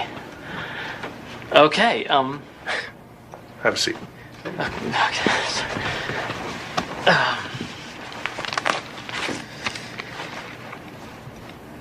Okay, I heard a rumor that the ransom note threatened beheading. Is there anything to that? I can't talk about the contents of the note. Okay. What did you mean when you said you were going to explore pedophilia? Don't be naive. You got a beautiful 6-year-old girl with a history of appearances in children's beauty pageants. How could we not explore pedophilia? Are you exploring the pageants? Well, we'd love to, but we don't have any useful sources in that world, and even if we had them, we couldn't pay anybody. Not the way the tabloids can if they want to. It is an interesting area. There are lots of interesting areas in this case, Jeff. And maybe in time, you'll find something of interest to me. Okay. Boulder Police asked the FBI Child Abduction and Serial Killer Unit to review the conditions for a Ramsey interview. The FBI's conclusion? The conditions were unacceptable. The Ramseys say they're still willing to talk to Boulder authorities, at least for now. The Boulder Police say they still want to talk to the Ramseys, as long as the conditions laid down lead to what in their estimation would be worthwhile interviews. The interviews will be conducted by 2 Boulder police detectives chosen in consultation with Alex. Are Alex's own investigators eligible? No, strictly Boulder PD. It's their case. Okay? We know it's their case. Eller does nothing but rub our noses in that. Okay? Brian, is that okay? Can you sit in as an observer? It's up to the police, but I will ask. Now, we have to talk about location. It has to be someplace official. We'd find your offices acceptable. Okay, our offices. All right, we're all agreed on April 30th starting at 9. That's fine. Thank you.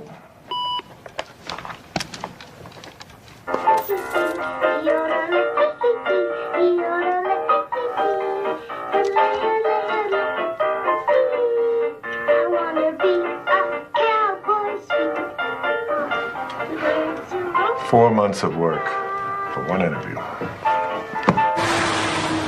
The autopsy report shows pineapple in the small intestines. Patsy told Art that the last thing JonBenet ate was cracked crab at the Whites. Whereas this autopsy report shows that she could have eaten that pineapple later than that. Okay, let's not mention the pineapple. Just let Patsy lock herself into whatever story she tells. Hey, I thought you were in California. Just landed. Look what I got. This is a section of Patsy Ramsey's 911 call that she made at 5:52 a.m. as enhanced by the super text at Aerospace.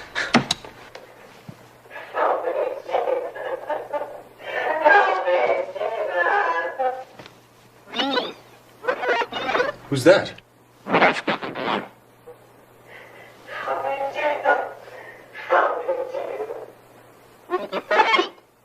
Who is that? I mean, the tape's not very clear. There were only 2 kids in that house. Burke? The brother?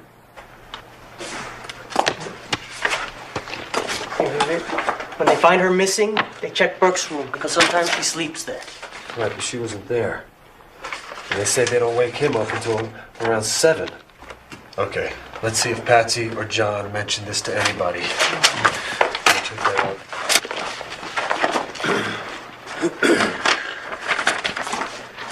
No. No.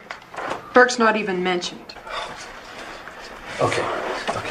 She's, crazed out of her mind. She's screaming for Jesus. She doesn't see her son. Oh, far-fetched here. But John answers him. Which means that he sees him and hears him.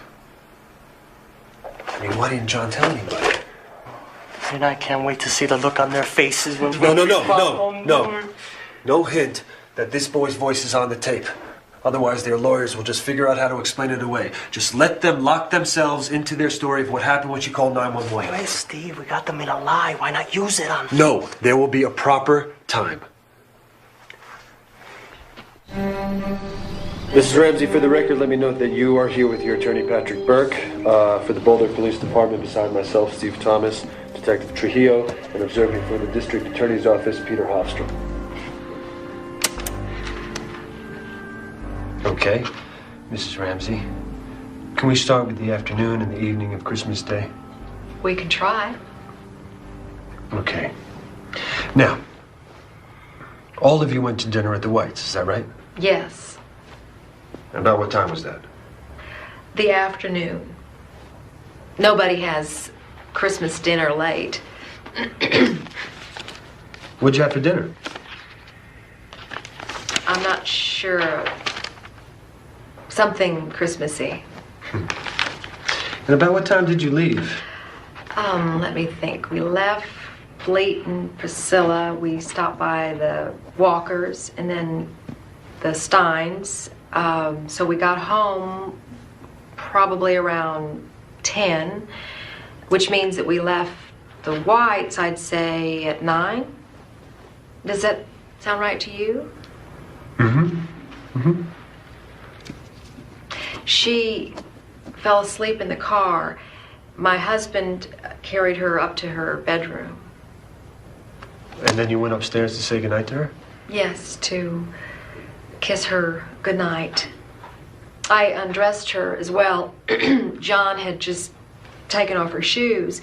He then went downstairs. Burke was playing with one of his presents, and John went down to get him ready for bed. Did JonBenet wake up? No. Not even when you undressed her? Kids sleep through that all the time.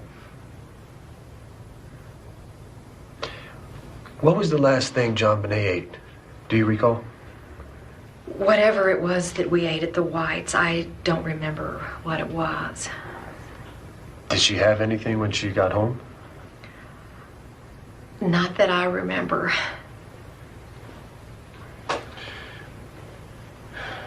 On the morning of the 26th, you said you got up around 5:30. What did you wear? A red sweater and black slacks. Here's a photograph taken of you at the Whites from the night before. Do you see anything unusual in it?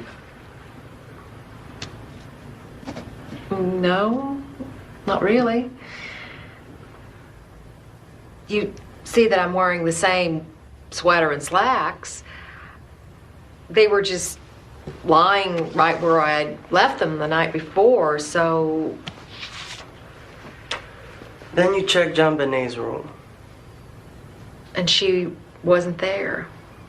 And you said you went downstairs to look for her and you found the note. Then you ran upstairs to Burke's room. Do you recall that? Is that what I said? It must be so. Well, you also said that when you first got up, you stopped at the second floor to wash something, then you went downstairs, found the note, and ran up to JonBenet's room. Can you tell us which one it was? I don't remember.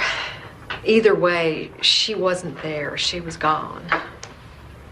When you got to Burke's room to look for JonBenet, did you turn on the light? I don't remember. Did you wake Burke up? No. Oh, so then he woke up on his own? No, he didn't wake up. He stayed asleep until John sent him to the Whites. You mean all this shouting and all this commotion didn't wake him up? No.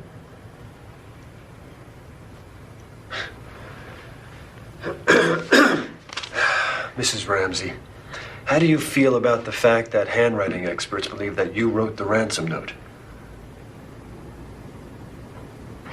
I didn't know that.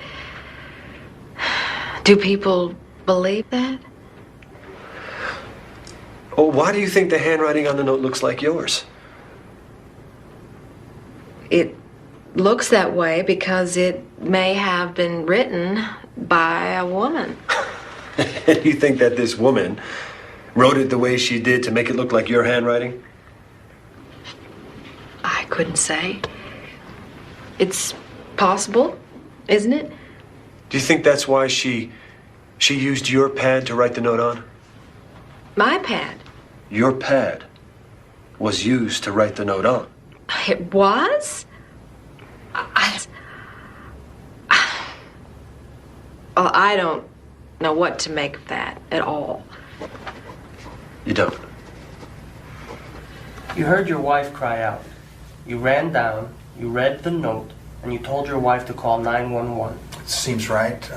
I couldn't swear. And your son was asleep all this time? Yes, until I woke him up to send him to stay with Fleet White. And when was that? Around 7. After your wife called 911, she called the Fernies and the Whites to come over? Yes. And a few minutes later, the first policeman arrived.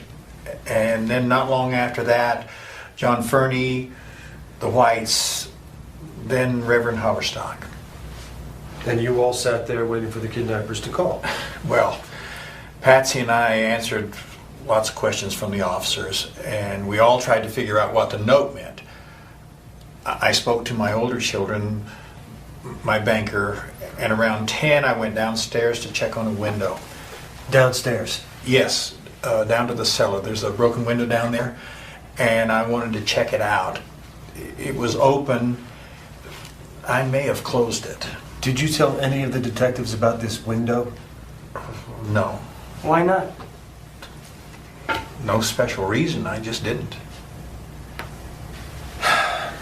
When you went down there, did you go into the boiler room? No, I had no reason to. There's no window in the boiler room. Nobody could have gotten in that way. At 1 o'clock, when Detective Varn asked you to do another search of the house, why did you go straight into the basement? I didn't really think about it. She said, let's take a look downstairs. Well, did you know that Fleet White went into the same room that morning and saw nothing? How do you explain that he saw nothing? I just can't explain it. Just a few minutes after you found your daughter's body, you called your pilot to arrange a flight out of state. Why? Why'd you do that? I wanted to get Patsy and Burke back to Atlanta. I thought we'd be safer there. You didn't feel safe here in Boulder? My daughter had just been killed. Why would we feel safe? Mr. Ramsey, have you told us the truth here today? Yes. How do you feel about lie detector tests? If they're accurate, I'm for them. Would you take one? No.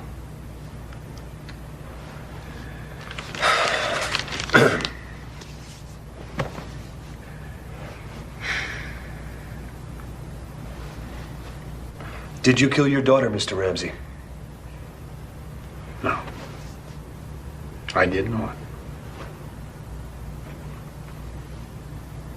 I loved her. I can't believe it was somebody we know. Everybody we know loved her.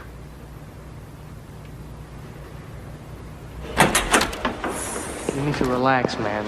All right? Here, take some aspirin, man. Relax. He didn't kill anybody. But she couldn't put two sentences together without lying. And you know that's true. No, I don't know. Mr. Thomas, do you mind if we go back to a question you asked? No, not at all. During the break, I remembered what JonBenet last ate at the Whites. It was cracked crab. Nothing else? Nothing when she got home? No pie, no ice cream, no candy?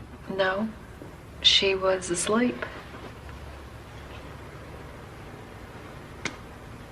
Mrs. Ramsey, how would you feel about taking a polygraph? You mean a lie detector test? Right. I'll take 10 of them. I'm glad to hear that, ma'am.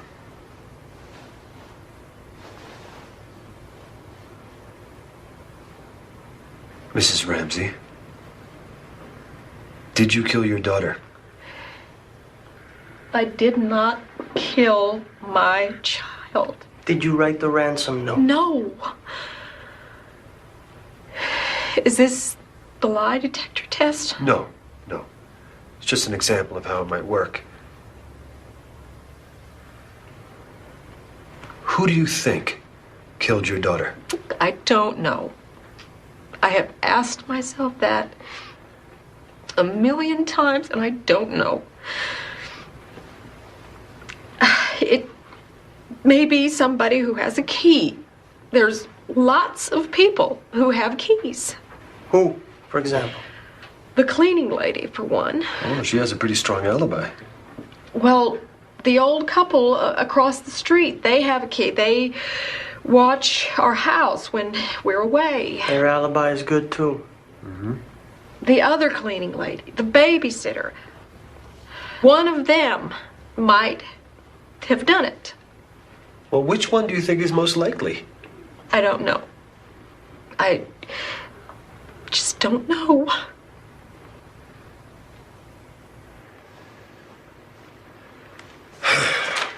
Mrs. Ramsey, do you feel that the person who killed JonBenet deserves a second chance? A second chance? Pity. Forgiveness. Oh, God, no. No. Thank you, Mrs. Ramsey. Ostrom! Ostrom. Let's go get a warrant now. What would you base it on? You're kidding. You heard the inconsistencies. You saw the behavior. She's a non-stop liar. Assume every inconsistency points to her. Assume every evasion and deception points to her. What's her motive? The law does not require motive. That's true, but when you have no witnesses, no forensic evidence that's wholly clear-cut, plus a mother who has no history of mistreating her child, you'd better have a motive. Anywhere else we could arrest her, but Boulder we can't. I'm sorry, Thomas. Don't be sorry for me. Be sorry for JonBenet. I'm Patsy Ramsey, JonBenet's mother, and I'm late. Hey, what's wrong? Peter Ostrom, that's what's wrong. What's the friggin' Bill of Rights? I'm appalled. What is this? Yeah, I've been watching it. Looks like the Ramseys have decided to go public. To be involved in I can't take this. hideous, heinous crime. Wait a I minute. love that child with She's wearing the same clothes she had on yesterday at my interview. heart and soul. Women like Patsy Ramsey never wear the same clothes 2 days in a row. No. You know what she's doing? She's trying to tell me that it was perfectly normal for her to have worn that red sweater 2 days in a row. That's what she's doing. Some of you may have seen the ad that we placed in our local Daily Cabin newspaper. This reward money has been offered since the death of JonBenet, but we felt that we weren't getting it out to the public enough.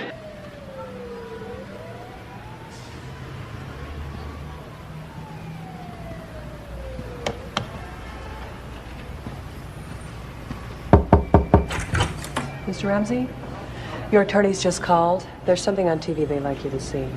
Thank you, Melinda. John Ramsey declined to elaborate about who may have authored it. Today's Rocky Mountain News includes details of the note from an anonymous source. Included, the note was reportedly from a small foreign faction. The news reports the note was directed at John Ramsey saying, "The two gentlemen who have your daughter don't like you. And we respect your business, but not the country it serves." The Rocky says the note finished with the acronym VICTORY. He didn't say it, he wasn't the source. I've heard. But I do think it's fair to say that this program has become the program of record on the Ramsey murder investigation. Anything that has happened, we have conscientiously reported it to you. Although we have remained open-minded, look at Jennifer Kay. She believes Patsy incapable. The program has remained open-minded. We understand anything is possible under the sun. To the best of our knowledge, however, there is no real evidence in this case that points in any direction other than straight into the faces of John and or Patsy Ramsey. We hear now about footprints in the snow we've never heard of before.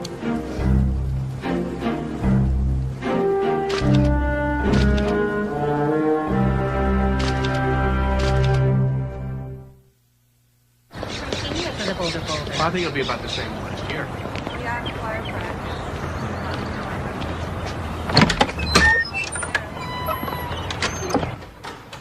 To tell you the truth, sir, I've been thinking about converting ever since I was in high school. I never really was a Jew. I mean, I was born a Jew. We give an atheist for all the religion we had in our lives. And that's what's missing, you know? Real faith, real spirit. Well, have you ever considered just going back to your own religious roots? I mean, Judaism is a great religion and a great culture. Well, sir, all my friends are Christian, and whenever they'd take me to church, I would feel so great. And I just don't want to lose that feeling. All right.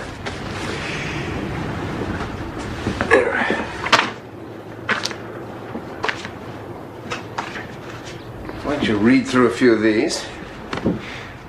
Come to our seminars, come to our services, and we'll sort of go a step at a time, huh? Learn about one another, okay? Okay. Thank you. Thanks a lot. For the sake of your Son, Jesus Christ, have mercy on us and forgive us, that we may delight in your will and walk in your ways, with the glory of your name.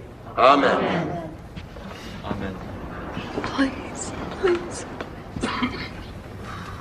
Almighty God, have mercy on you, forgive you all your sins through our Lord Jesus Christ, strengthen you in all goodness, and by the power of the Holy Spirit, keep you in eternal life. Amen.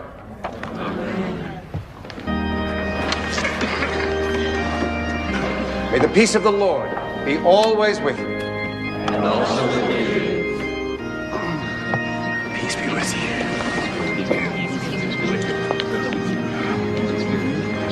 Peace be with you. Yes, also with you. Peace be with you. Peace be with you. Peace be with you. Peace be with you. Peace be with you. Peace be with you. Peace be with you.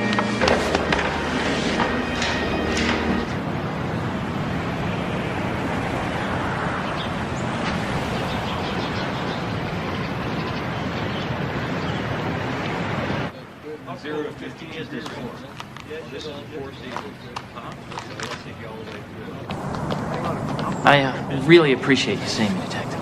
So you work for the Globe? Yeah, I'm a researcher. Mr. Shapiro, I'm Detective Thomas. Hi. Come on in.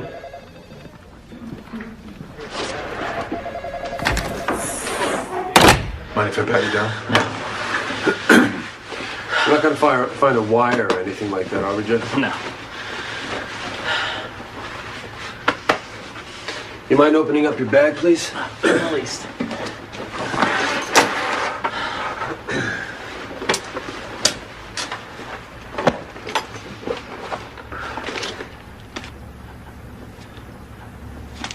I got the rope at the Army-Navy store and the books from the library. Why do you think this cord means something? I believe that is a match to the one that was found around JonBenet's neck. Well, how would you know that? Well, the Globe published the autopsy photos, which I thought was morally reprehensible. Just by looking at a photo published in a tabloid, you decided that this cord was a match. Yeah, as far as I could see, yes. In 1872, when Spain colonized the Philippines, they used the garrote to execute the natives? I'm lost here. Is JonBenet killed because she's a Philippine revolutionary? Look, John Ramsey was stationed in the Philippines at Subic Bay. He would know about the garrote. You got any other bright ideas? Autoerotic asphyxiation. Take a seat. Sexual pleasure can be enhanced when you cut off the oxygen supply. Jeff, autoerotic asphyxiation means that you cut off your own oxygen supply. How does that fit in here? He's just another homicide groupie. He just wants to sit with us. Jeff, why don't you go back to your little tabloid, turn on your computer, and go into one of those chat rooms? Your theory doesn't fit. Alex Hunter seems to think it fits.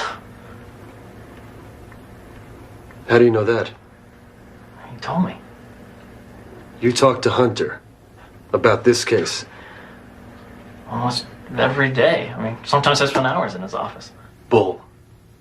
Well, what else do you and Hunter talk about? You name it. Other interesting possibilities. We just sit around and hash out different theories. Which are what kind of theories? Variations on the intruder possibilities. Jeff, you're beautiful. I'll tell you what. You have another good idea? You come to us. You might get better action. The majority of Boulder police officers have long distrusted Alex Hunter and his staff, but now with the media putting the spotlight on Boulder, Colorado, it's only made it Eller's making us look bad again. It's a big problem. God, I hate that bastard. First he withholds evidence from my office, and then his boys leak what's been withheld so they can give it a little spin. Son of a bitch. Is there anything I can do? Like what? I mean, should my paper, do some background on Eller? You know, there may be something here in his resume. A couple of years ago, he worked for the police consortium, and there were rumors. What kind of rumors? That he had to leave his job early because of some, sexual harassment stuff. If that is true, that is some story. That's what I keep telling people.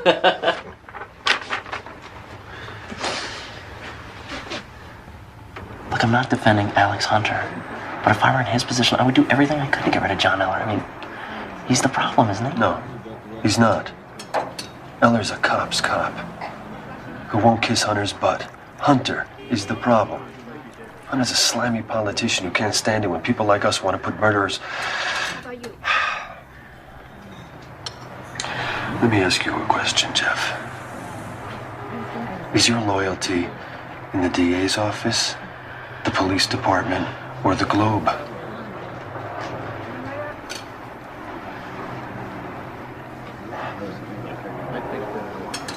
My loyalty is to JonBenet. And I will work with whoever I have to work with to do whatever it takes to avenge that little girl.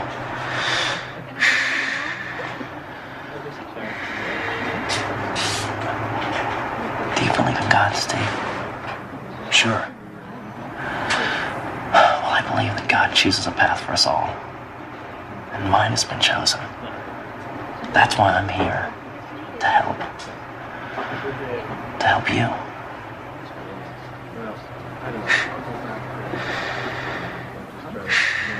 We've got some things coming up. Maybe I'll give you a page. If people think it's not being well handled, they are privy to their own opinions. We are handling this in a highly professional manner. If other cases have taken less time, that's great. This one is taking the time it needs. Urkel did fine. He looks like a little version of John. Thrall always makes you see the world. Oh, absolutely. Yes, he does. Good. Excuse me, who are you? I'm, Jeff. Jeff Shapiro. Are you a member of this church? Not yet, but Father Haverstock and I are certainly talking about it. Yeah, well, I don't believe you. Why are you really here? Here for the same reason as you, ma'am. Find my faith and be able to keep it. Rawl, I think this man is spying.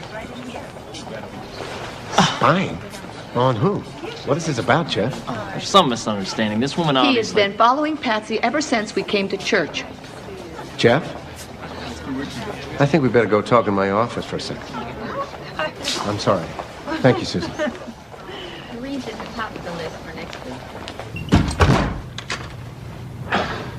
Jeffrey, I don't know what this is about. But if Susan says that you've been spying, then it could very well be that you have been spying. So why don't you just tell me the truth? I did tell you the truth. I'm a Jew who wants to convert to Christianity.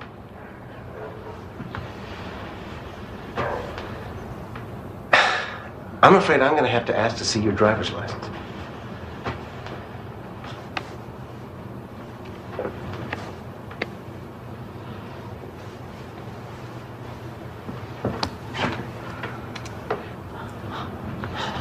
You don't have to treat me like a criminal. Jeffrey, you're obviously withholding something. Why don't you just tell me what it is? Okay. I work for the Globe. The Globe? But that magazine is pure trash. All you do is make up lies about people. We don't, Reverend. We don't lie. Look, my job is to seek the truth. And that is why I'm here, because I believe that the Ramseys are involved in the death of JonBenet. If they are responsible for her death, don't you have to do something about it? First you sneak in here pretending to be some kind of convert. And then you lied to me, Jeffrey. Reverend, I was undercover. Like the sorry. FBI or the CIA. I mean, that is not lying. Just doing I'm going to my have to ask you job. to leave my house.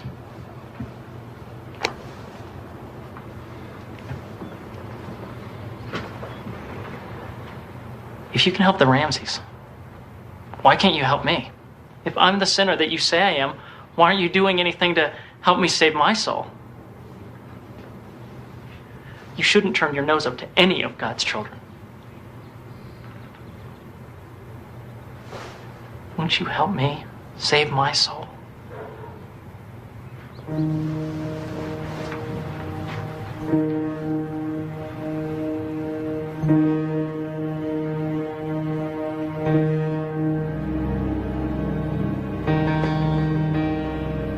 Let us pray together.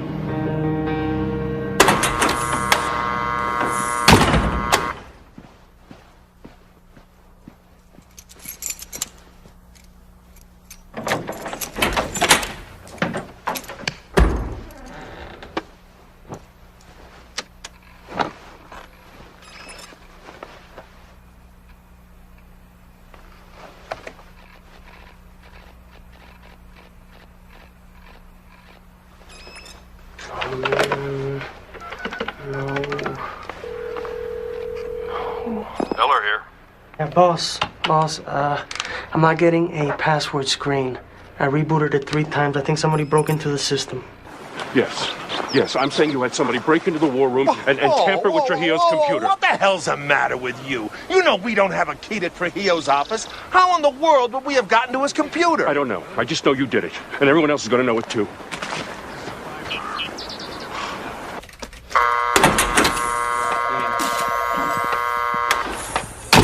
It's going to be an archival stream. Shooting latent. It's a latent print there. Let me know if he pulls anything out. When you finish, take a picture of When we took apart Trujillo's computer, we found that the chip that controls the password wasn't functioning properly. Yeah, well, all that means is that you found something wrong with the computer. But I know somebody broke into that room over the weekend and tampered with our evidence files. Sir, the war room doors, they're connected to a secured central clock. Whether a person broke in or used a card, the clock would show it. There was no activity at those doors from Friday afternoon until Monday morning when Trujillo opened the door himself. Well, then they must have rigged the central clock somehow. We don't believe there was a break-in. They broke in. Look, they'll do anything to sabotage our case. Anything. No, Tom. I believe in loyalty as much as the next guy, but John Eller's getting crazy. No. They must have rigged the central clock. What was that about? What's coming next? Black helicopters? Little green men from Roswell, New Mexico? For the last 6 weeks, all he could do was focus on the Ramseys. Now he's focused on my office. I implore you, get him off the case. Isn't it possible that you're also taking this too far? Isn't it possible? If Eller keeps on like this, we're gonna blow it. And if that happens...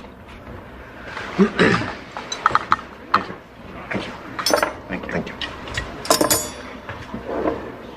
If that happens, we're gonna have to learn to live with a brand new concept of just how bad the press can get, I promise you. Alex, he's my commander of detectives.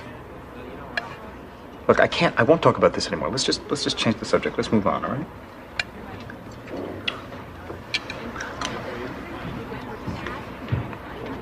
Well, now that your guys and our guys have permission to search the Ramseys, why don't we do the next job right? I'm all for that.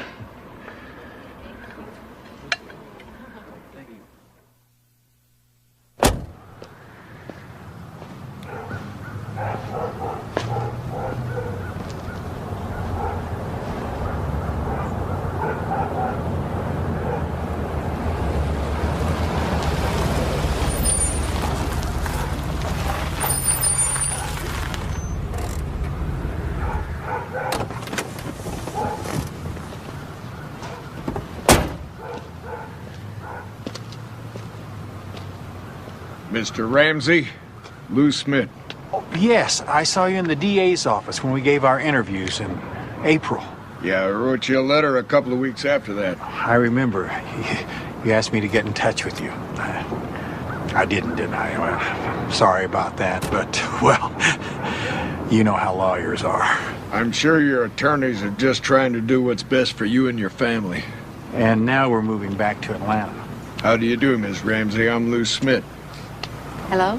Patsy, this is the detective that Alex Hunter hired. Remember, he wrote to us.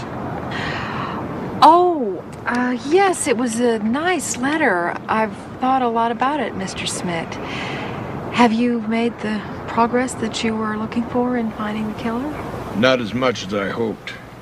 But there's always new information coming in. If we stay here talking in the street, we're going to get hit by a car. Or a camera. Can I suggest you join me inside my van? Of course, if your lawyers would object to that, I guess we could talk another time.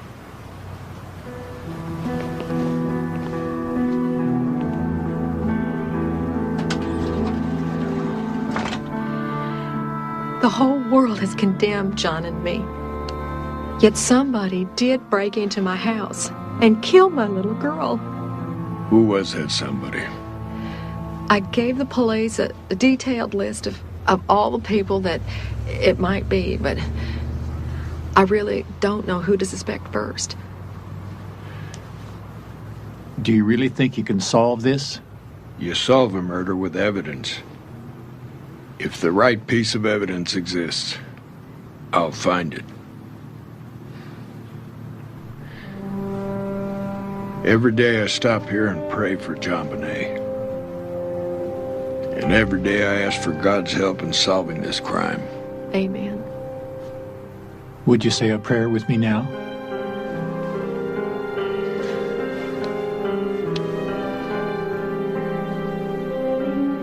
Lord, I pray for courage to face our own fears and to take us where others will not go. And through it all, dear Lord, please be by our side. Please, dear God, please. Lord, let this nightmare soon be over. Amen. Amen. Amen. Amen. And I lay it on him. Why don't you just give us a pubic hair sample now that we're here? I says, no way! No! Listen, we found an air taser stun gun whose prongs match the spacing on the marks on her body. Doesn't that interest you? No, it doesn't. Look, if you want to keep looking for an intruder, go look. Nobody's stopping you, man. Hey, we're just trying to let the evidence lead us. Rather than fall in love with the theory. Oh, theory, hell. We've been looking at people for over 8 months. It's a Ramsey, pure and simple. And when we put him in the box, we'll prove it. We'll buy you lunch. Sue, can you give us a check, please?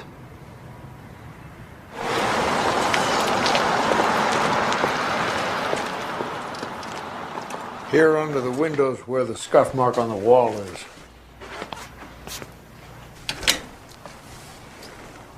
Yeah, there's no question somebody could have left from this window. The coroner found cellulose in the child's vagina. Could have come from the broken ends of the paintbrush stick. The sexual assault could have taken place here, right outside the wine cellar. And the garroting, too. Okay, she's being assaulted with Patsy's paintbrush. Maybe at this point that JonBenet screams. Hey, Lou. Look at this duct. If the girl is over there... And she screams. The scream goes directly outward to the street, while at the same time it goes upward to the master bedroom 3 flights. I'll wait while you get upstairs. Give you 30 seconds, then I'll whistle. Sure. Then go outside and see what you can hear from across the street. Hey, where are you going? What the hell are you doing? Shh.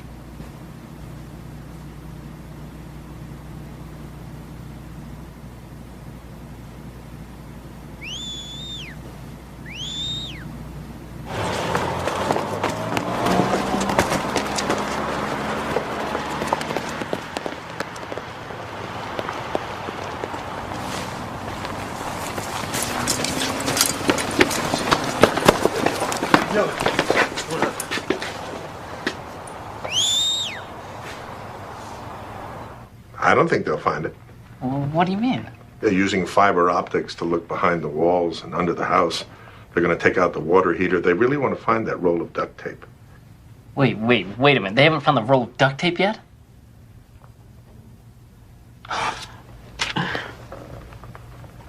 Okay. And the ransom note, what time did it say that they were supposed to drop off the money? Let me check. See, where's my copy of the note? Let's see. Here it is. They said they'd call between 8 and 10, and they didn't. Oh, my God. Oh, come on. You're not going to let me see the handwriting? I think not. Oh. Sorry. Oh. Sorry, Alex. I got to run. Something important came up. Not as important as the ransom note, eh? Ta-ta.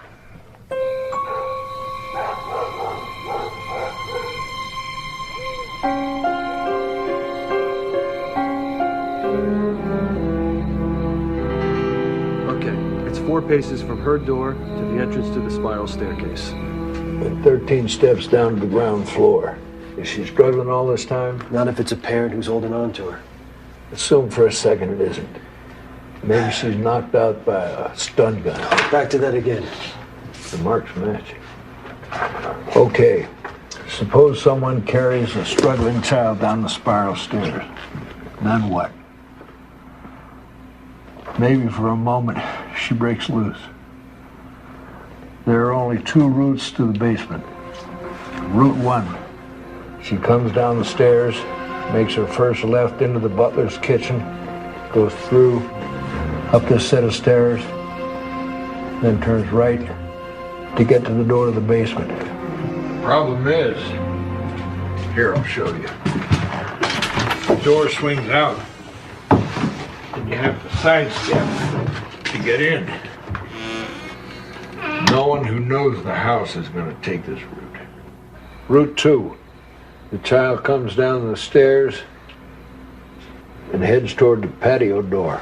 No access to the patio through the basement. She only heads to the patio door, then she makes her second left into the kitchen. Which is 25 feet long. It's got an island and 2 high chairs. She comes to the kitchen. He follows. She goes left into the hallway. He follows and he's at the door.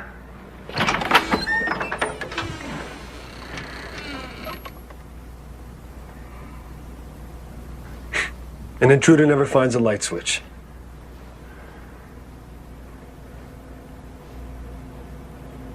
Unless, like you, he has a flashlight. Maybe JonBenet and Patsy had an argument. Couldn't wipe herself, maybe she wet the bed. Maybe they weren't upstairs at all. Maybe she sneaks down into the kitchen to have a snack, sitting right there, eating some pineapple. You're saying this thing starts out as an argument and this woman ends up killing her child. In a rage, Patsy hits her in the head, maybe with a flashlight. We found a flashlight right here on the counter. Here, look at the picture. Then she thinks the child is dead. How could she face the horrifying idea that the whole world would see her as her child's murderer? An accidental murder turns into a premeditated cover-up. If it was an accident, why not do what other abusive parents do? Take her to the hospital and say she fell down the stairs. If Miss Ramsey was together enough to engage in a cover-up with a ransom note, she was capable of seeking help. The intruder's been in the house for hours waiting for the family to come home. He's already written the ransom note. He knows the place by now, and it's a straight line from the bottom of those stairs to the boiler room. So he took JonBenet down here, and he closed that door. He closed it so he could be alone with her, so he could molest her. I don't buy it. If the intent was to molest her, why not leave the house with her? Why stick around, then write a ransom note if the intention was not kidnapping but molestation? I don't have all the answers yet. Trip, let me see some of that rope you have. Hold it for me. Sure. First, place the noose around my neck. What? Around your neck? Then make the garrote. Do it from behind. She had to be face down because her hair was caught in a knot on the stick. You ready? Don't forget, I've already been hit over the head. I'm unconscious.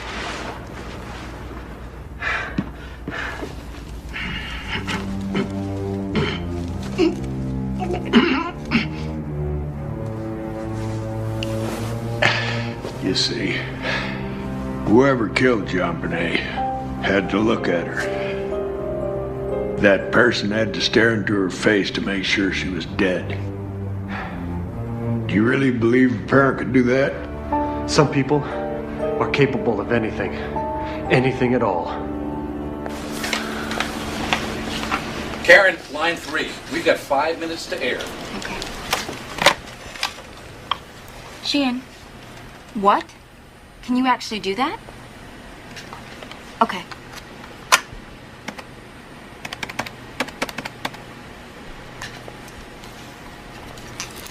John Eller, please. Karen Sheehan.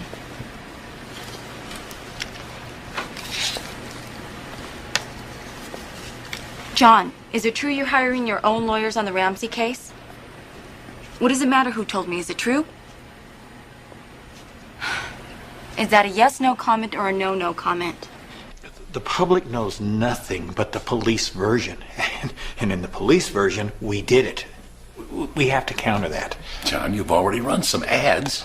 So all they did was offer a reward. This one gives a profile of what the killer might be like. Now, we can get solid tips from a profile. What if nobody comes forward?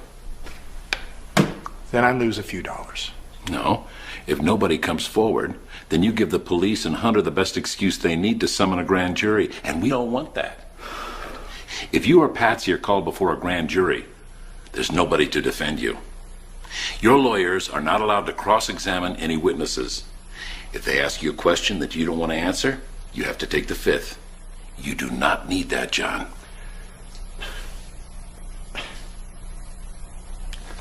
I don't care. I'm running the ads. Hi, Alex. Thanks. I really appreciate this. I'm going to hold you to that, Karen. Good morning, fellas. All right. Let's get started. Okay. Mr. Hunter, can you confirm that the detectives in the JonBenet killing are hiring their own lawyers to determine whether there's a prosecutable case? I'm not sure I'd put it exactly that way. They've hired lawyers to advise them. Is that normally done? It's not customary, but then everything about this case is unusual.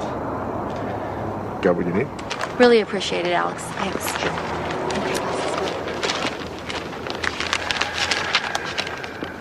An open letter from John and Patsy Ramsey. Not only are John and Patsy Ramsey placing full-page advertisements in Boulder's newspaper, they're distributing thousands of flyers which are being placed in mailboxes throughout the neighborhood where they lived. With me today is Greg McQuarrie, a former FBI profiler and now a leading consultant to investigators throughout the country. Mr. McQuarrie, are you saying that the Ramsey's ad campaign is useless? No, but there are some problems with it. It's far too general. The profile they've released would fit about a quarter of the people in Boulder. When you release a public ad campaign, you need to provide specifics so that the average citizen has something to look for. Expect Ramsey to describe himself? That's part of the problem as well. As a reporter for the Daily Camera, you understand that this is off the record. You can't disclose that this conversation ever occurred, and you can't use notes or use a tape. Yeah, that's good. Yeah, that's good. Okay. You can ask about anything except the 48 hours before and the 48 hours after JonBenet's death. I understand, but within these guidelines, I'm on my own, right? Agreed. Mr. Ramsey. Hi. Terry Sparrow. Hi. Come in.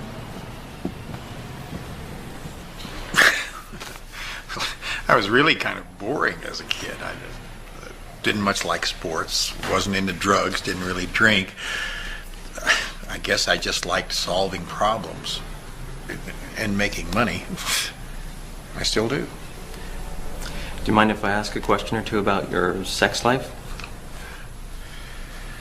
Oh, Mr. Sparrow. I feel as if I've been picked as clean as a turkey after Thanksgiving. I've been feeling pretty naked for a long time, so you might as well ask whatever you want. I appreciate that. And I will ask an offbeat question. Are you well endowed?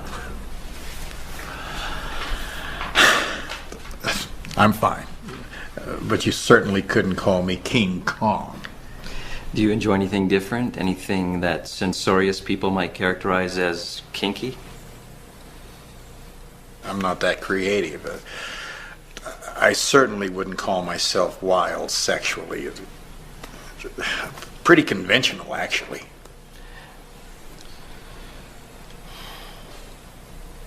Did JonBenet ever make you angry?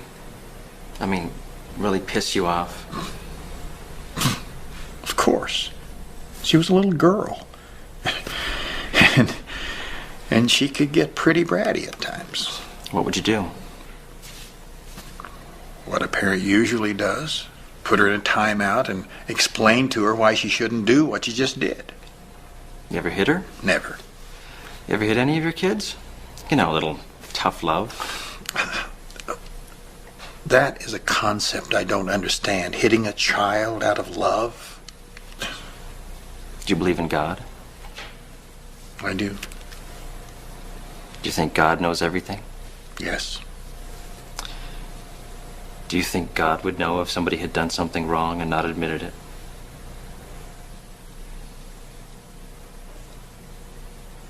God would know. Yes. God would know. If you want to believe the deed was committed by an outside intruder, then you have to recognize that this criminal chose some hour late in the evening of Christmas Day to enter the house, a time when the parents were sure to be home, and which multiplies his chance of capture. What do we see? Somebody who kills a child, but cares enough about her to place her on her own blanket? Which criminals do not do. Isn't garroting a style of killing usually associated with criminals? Yes, it is. Has your unit ever come across a case in which a parent garroted a child? No. Keep in mind, you can't judge the behavior of people who've been through a traumatic loss by an act of violence they've committed themselves. We've seen every response under the sun.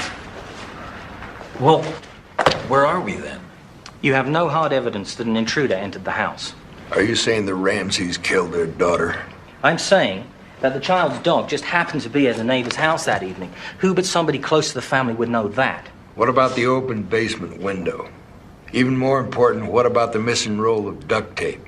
The rest of the cord? Only an intruder would have removed those items for fear of being identified through them. We said no hard evidence. I've got a couple of questions for you, sir. Do you have any hard evidence that one of the Ramseys killed their child? And if so, which one? Our conclusion is that as of today, there isn't enough evidence to charge anyone. There are things we believe we still need to do. Says who? The DA's office? Says the FBI and our lawyers. Well, what's going on? I thought you were supposed to help us. Well, you hired us to determine if you had a prosecutable case. Now, as a lawyer, I'd like to know if the same person who hit that child on the head strangled her. Frankly, I don't even know which action came first. All right, look, first thing.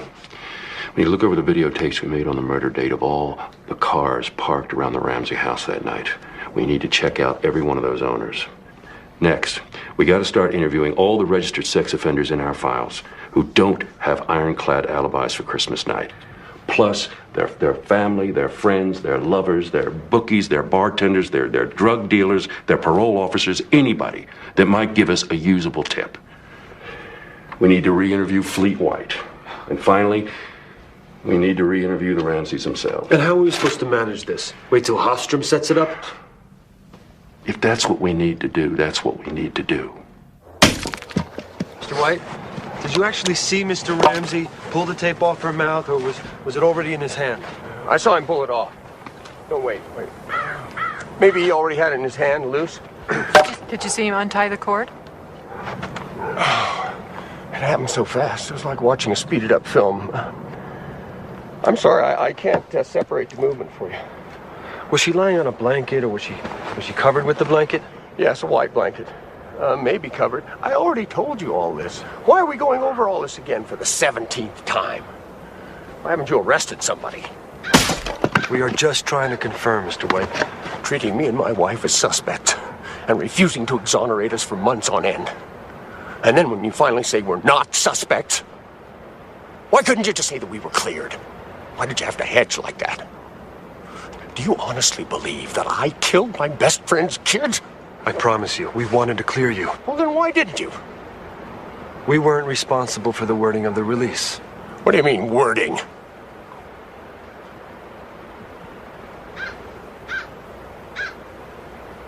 Hunter?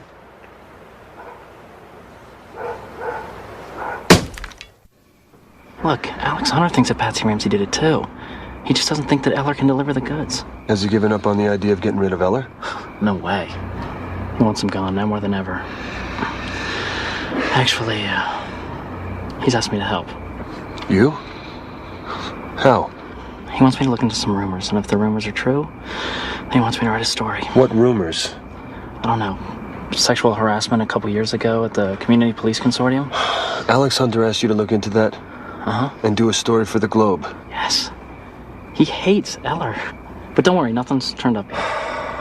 Right. This little punk is just trying to impress us how close he is to Alex Hunter. He's pulling our chain. That's not true.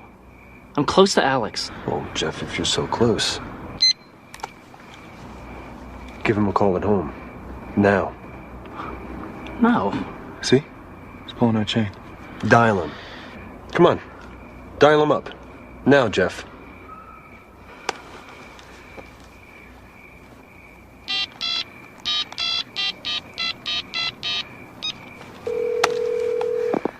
Hello, the Hunters aren't home right now, but if you'd like to... You're not a double agent for Alex Hunter, are you, Jeff? Oh. I'm just some guy that's caught in the middle. Yeah. You know what? Maybe you could be a junior detective. Yeah. Our junior detective. That's great. Yeah. Are you serious? Because if I'm a junior detective, shouldn't I have a gun? You know what? I'll set you up with a friend of mine. He sells Glocks below cost. Hey, you know what? I think Jeff's more of a Beretta man, don't you think? Maybe. Beretta, Glock. Yeah, welcome to the club. Alex Hunter asked you to look into that. And do a story for the Globe. Yeah, he really hates Eller. But don't worry, nothing's turned up yet.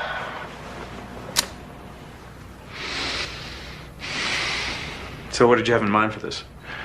Well, sir, we thought that when you play this for Hunter, he might see his way clear to stepping down. Why would he do that? Well, he asked a tabloid reporter to smear Commander Eller. Oh, well, maybe I missed something. Why don't you play me the section where Mr. Hunter asked Jeff Shapiro to smear somebody, anybody? Because what this tape shows are two detectives who are so bent out of shape with loathing for the district attorney that they're going to rely on a bottom feeder like Jeff Shapiro to plan a little blackmail scheme. That's what this is, it's a blackmail scheme. It's the truth. I don't care if it's the truth. My detectives do not plan extortion. Not if they want to stay in this department. The door's open. He wanted me to look into some rumors. And if the rumors were true, he wanted me to print a story. What kind of rumors? I don't know, something about sexual harassment a couple years ago at the Community Police Consortium. Mark, would you come in here, please?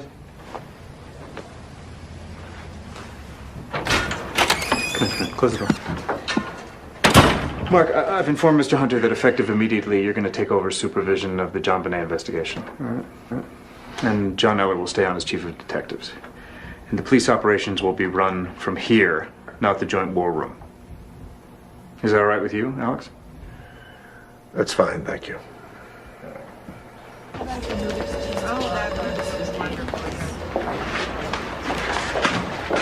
Hey, Susan. Is Alex around? He's busy. Oh, could you just slip me in for one quick minute? I don't think so. Okay, I don't mind waiting. Jeff, he's not going to see you today. Oh, okay, could you check his books and tell him when's a good time? Look, there's not going to be a good time. He doesn't want to see you again. What are you talking about? Sorry, Jeff. Come on, Susan. I don't want to be the one responsible for you losing your job because you didn't let me see Alex today.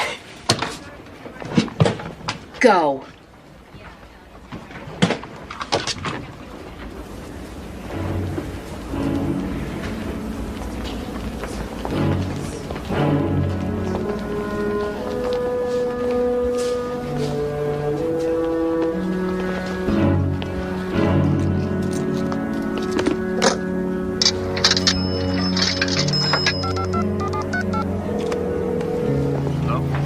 Hey, Steve.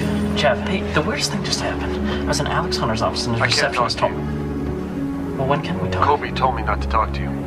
You were warned not to talk to me, He Steve. said I can't talk. Hello? Hello?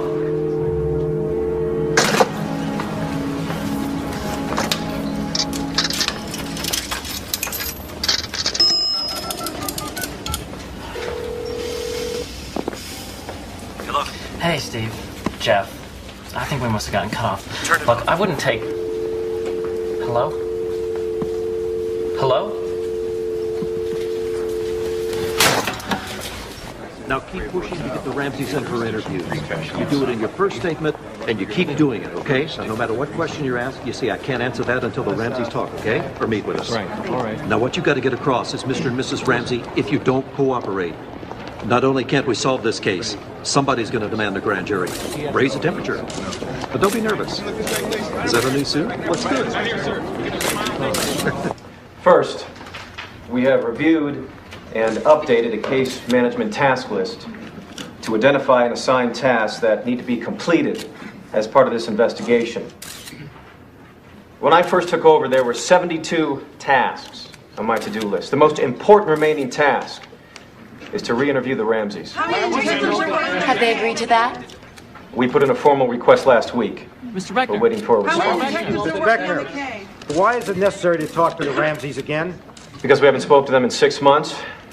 During that time, we've had to contend with lots of new questions regarding lots of new information. Are they still part of the focus of your investigation? Are they suspects? We've not named any suspects.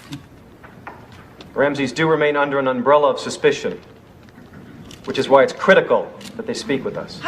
Is it true that you've asked the district attorney to impanel a grand jury to investigate the murder? Yes. A grand jury is always an option. I understand the press conference was designed to put pressure on the Ramseys, but it's borderline unethical to convene a grand jury in this situation. What will you present? You don't have enough for a case. I'll go even further, sir. I don't believe either John or Patsy killed that child. It won't take a grand jury very long to figure that out. You'll end up with egg on your face. I'm not wedded to the concept, Pete. Let's face it, the Ramseys haven't talked to anyone for 6 months. Hold it. We're officers of the court, and that's not a valid reason to convene a grand jury. Our policy can't be the end justifies the means. Especially if they're innocent. Silent night, holy night, all is calm, all is bright, round the Virgin Mother and Child. You'd think that the governor of Colorado would have something better to do than listen to Fleet White. How dare he insist that you be removed from the Ramsey case? How dare he? I wouldn't worry about it, Alex. As long as we keep investigating. Romer won't do anything. The governor's a politician, just like you and me.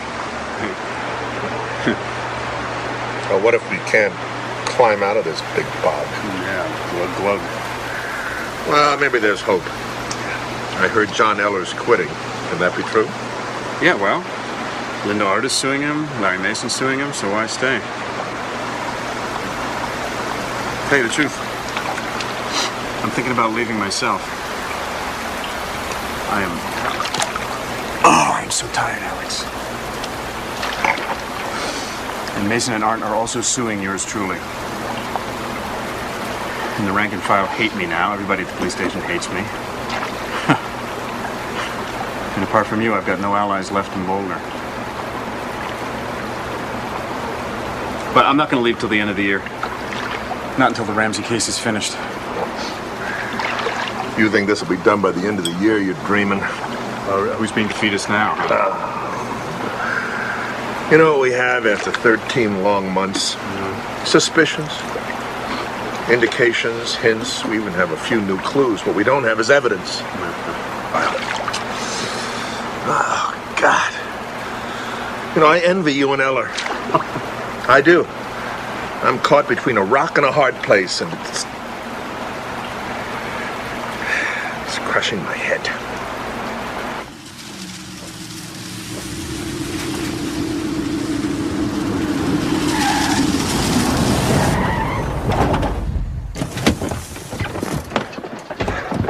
What the hell are you doing here? Steve, the Globe's found a source who told us things that you do not want to be made public. Oh, son of a bitch. So they need your help with information about the grand jury. Any little tidbit, anything you heard around the water cooler, anything. Why should I tell them anything? Steve. What? They know about your mother. My mother? What about my mother? Steve. They know she committed suicide. I'm sorry. You've got that all wrong. She died in a hospital. Steve! Steve! What? I don't want to see this story published. I'm here to protect you. You know what, Jeff? I want you off my property. Now! Steve! Steve! Damn it! It's fabulous. It's Spanish TV, Australian TV. Just everybody seems to use the software that John is going to be associated with. It won't be long before every TV network in this hemisphere will be purchasing it from John. Yes, here. You know, there's one thing I'm really going to miss about Boulder. It's working with you guys. No, you guys are the guardians. And we all know if we're up to the politicians, and anybody who gets elected is a politician. Yeah, that's right. We're up to them. The only people who'd go to jail in Boulder would be cops who got caught smoking on duty. The media has told one story over and over about you and your husband. If I do a documentary, I want to see the other story that could have been told. John? Patsy, may I ask you, how have you managed to cope over the last year?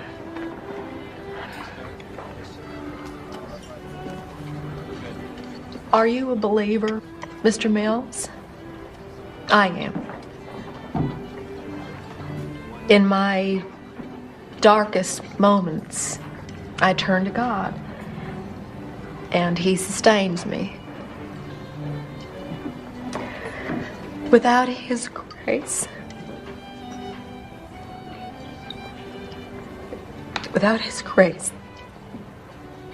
this past year,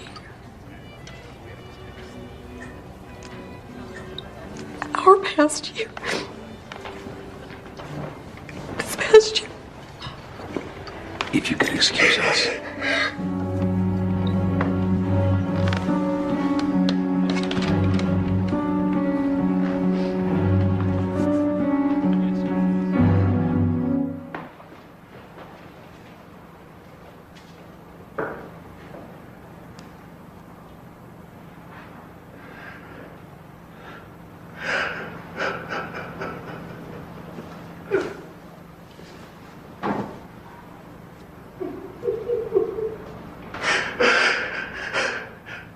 Why don't they go in and talk? Because the police have made them out to be worse than Eva Braun and Hitler for the last 15 months. And the Ramseys believe that even if they talk until they're hoarse, the police will continue to leak falsehoods to make them appear guilty. I don't suppose it's occurred to you that they may be guilty. But does that really even matter anymore? I mean, perception is reality, and the world perceives them as people who have stonewalled police from day one about the murder of their own child. John, you didn't have to fly here to deliver a letter. You can give it to Alex Hunter, or you can throw it away. The one thing you can't do is change a word of it.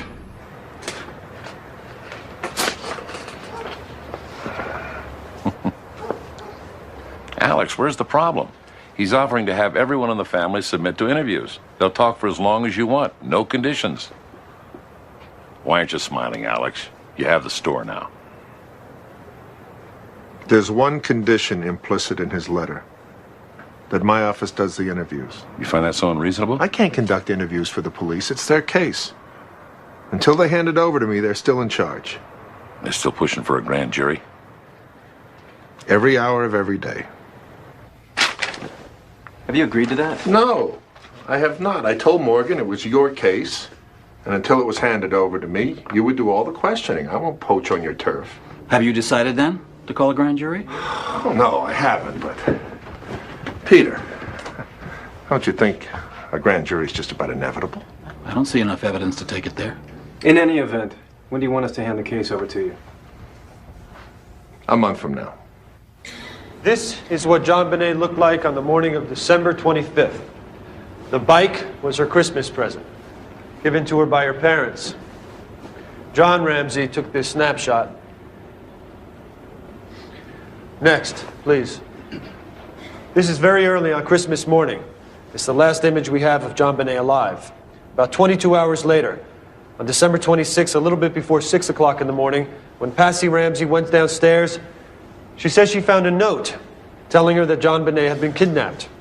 About 7 hours after that, the body of JonBenet was found in the basement by her father. Next, please. This is where investigative officers found the body of JonBenet. So far as we could learn, we found no clear sign of forced entry. We did find these pry marks on 2 doors, but we didn't find any splinters on the ground, which of course you would during a break-in. And of course, there's the spider web. And we don't have any photographic record, but an officer does remember seeing 1 or 2 intact strands of a spider web running from this grate in front of this broken basement window to this window molding. If entry did occur here, we find it very unlikely that this partial web would still be there the next morning. As of now, we've looked at 68 suspects.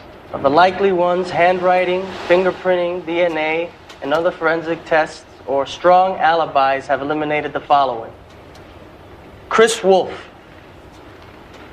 Fleet and Priscilla White, Linda Hoffman Pugh, Melinda Ramsey, and John Andrew Ramsey. They're John Ramsey's children from an earlier marriage. And in addition, 30 of Boulder's 32 known sex offenders. In theory, the Santa Claus, Bill McReynolds, is still suspect. His wife wrote a play about the torture murder of a young girl in a basement. But we think he was way too weak to have done the crime. He had heart surgery only 4 months earlier. So, we keep coming back to somebody in the house. The injury to JonBenet's head produced no exterior bleeding. Therefore, we don't know where or when she was hit. We believe it could have been caused by this flashlight. The flashlight, the ransom note, the pad on which the note was written, were all found near each other in this area of the kitchen. Linguistics analysis of the note shows similar phraseology to Patsy Ramsey's previous notes and letters. Yet, handwriting analysis doesn't show that Patsy Ramsey wrote the note. It does show that of all the people we interviewed, she's the only one who can't be eliminated. 4 fibers were found on the duct tape that was torn from JonBenet's mouth. This is Patsy Ramsey on Christmas night. CBI tells us that the 4 fibers from that duct tape are consistent with that jacket. I'm very sorry, but consistent with is not a match. It is impossible to match a fiber to a garment in the way a fingerprint or DNA can be matched to a human being. But wouldn't the jury buy it? They might, for about 30 seconds. Then the defense would show that the fibers could have gotten on the tape like this. Bessie is wearing her jacket Christmas night. She puts the child to bed. The fibers attached to the white blanket. But the police found the duct tape on the blanket. It's called secondary transfer. It is the most common thing in the world. Detective Thomas. Yeah. I'm Michael Kane. Hey. I think that's impressive work you're doing in there. You have a say whether Alex Hunter goes forward. I mean, why would he invite you if he didn't want your advice? Let's say I'm part of the mix. You know what, Mr. Kane? When we started this case, we wouldn't settle for anything less than the death penalty. Then we agreed to accept nothing less than a conviction on murder. Then it went down to a felony conviction. Then, when we met with the FBI, they said an indictment would be a victory. And by the time Eller left, handcuffing would have been a triumph. Now, I'm lucky just to present my case. Think about that. To sum up, these are only some of the reasons why we believe that the Ramseys are the only genuine suspects. The ransom note was written on paper that was torn from a pad that belonged to Patsy Ramsey. The Sharpie pen that was used to write the note was found in a cup next to the kitchen phone where Patsy Ramsey kept all her pens. Patsy Ramsey is the only person that cannot be eliminated as author of that note. The ransom itself, $118,000, is the exact same amount as John Ramsey's bonus that year. The paintbrush, used as a stick to twist the garrote, is linked to Patsy Ramsey. The audio on the 911 tape conflicts with statements made by both Ramseys to the police. Within 35 minutes of finding his child's body, John Ramsey was on the phone with his pilot to fly the family to Atlanta. Moreover, the autopsy discloses vaginal trauma that was present prior to the night of the murder. It is unlikely that anyone outside the immediate family could have done this. And finally, the date engraved on JonBenet's headstone reads December 25th, not December 26th, which indicates to us that the Ramseys knew their child died before midnight.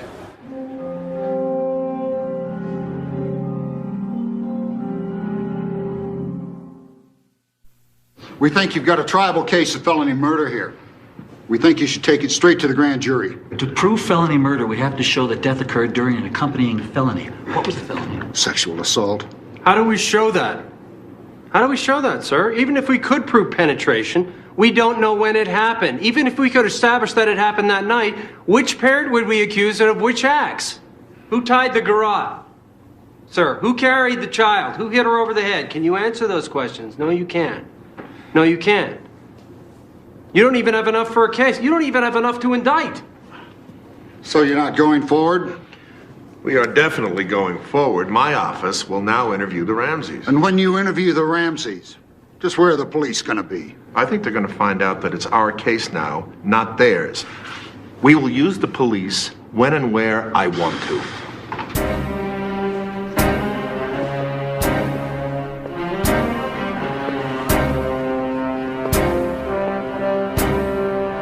Lou. Hello, Steve. Can I do something for you? I heard the interviews with the Ramseys are taking place any day now. Is that true? True. Why weren't we asked to participate? This is our case. No, it's Hunter's now. Lou, is there any way I can be part of this team? I know this case better than anyone. If it was up to me, you'd be there. But Alex wants his people doing the questioning. You gotta be hard on him, Lou. Don't softball him. Don't let religion play a part in this. Don't worry, Steve. I've put a lot of Christians in prison.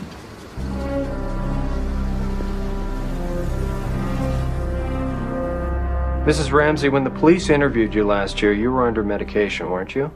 Indeed, I was. I'm sure that it must have given a terrible impression of me. Have you taken any medications today? Yes, but nothing that would tranquilize me. Good. Why don't we get started with what happened in the house? Did you notice if there's anything out of place in this room?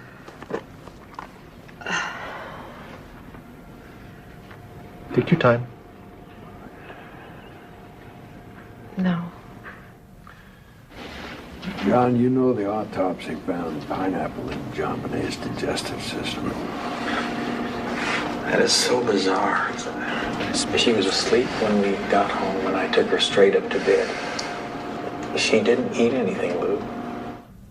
Mrs. Ramsey, the coroner found pineapple in your daughter's stomach.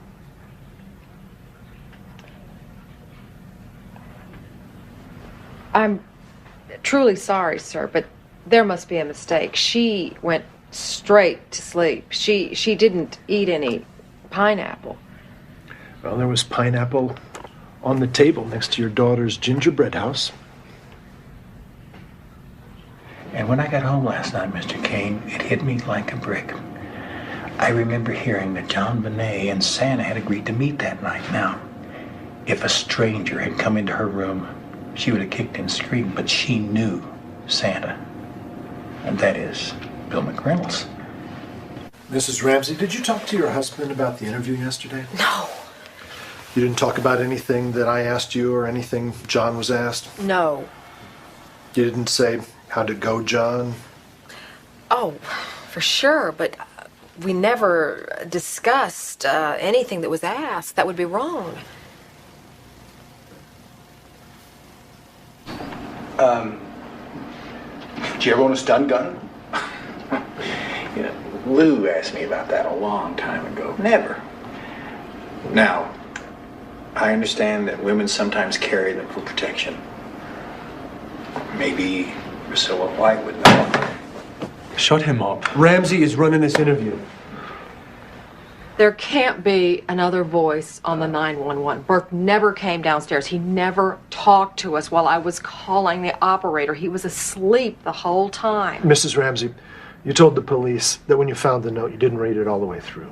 Right, only a few lines, just up to the part where they said, "We have your daughter in our possession." I will go to my grave with that phrase in my head. And you didn't read any further before calling 911? I don't think so. It's hard to be sure because I've had to copy it so many times, but on the day itself, I just read a bit. Mrs. Ramsey, what if I told you we had evidence that shows you're not being truthful?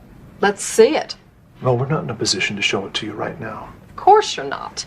Mrs. Ramsey, there are only 3 people in that house that night. If you didn't kill JonBenet, if your husband didn't kill JonBenet, that would only leave your son, Burke. Pal, you don't want to go there. Don't start with that. I'm going to ask you one more time, Mrs. Ramsey, and please do not lie to me. Did you? You are going down the wrong road.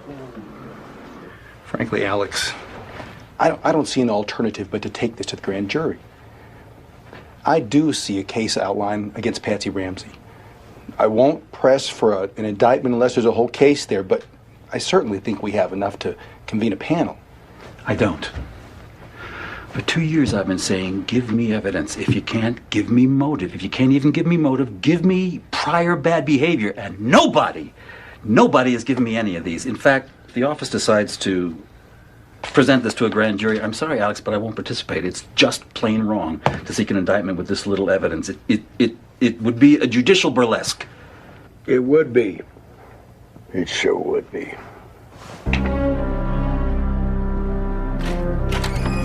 I need to brood on this. Lou, if you weren't so hung up in your damn imaginary intruder, you'd see that every sign screams Patsy Ramsey. You gotta be deaf, dumb, and blind not to get it. All right, you tell me. Why'd she do it? She lost her temper. Just like so many parents in this country, she lost her temper. She got tired of the smelly sheets and the stained blankets. She whacked her kid on the head, saw what she did, and lost her temper. Let me get this straight.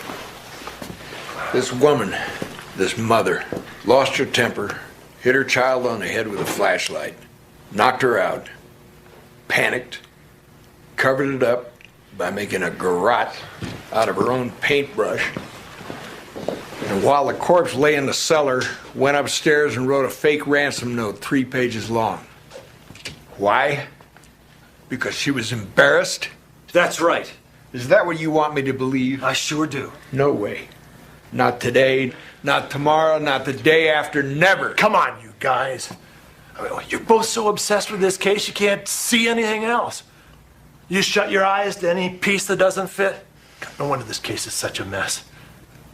If I was your boss, I'd fire you both.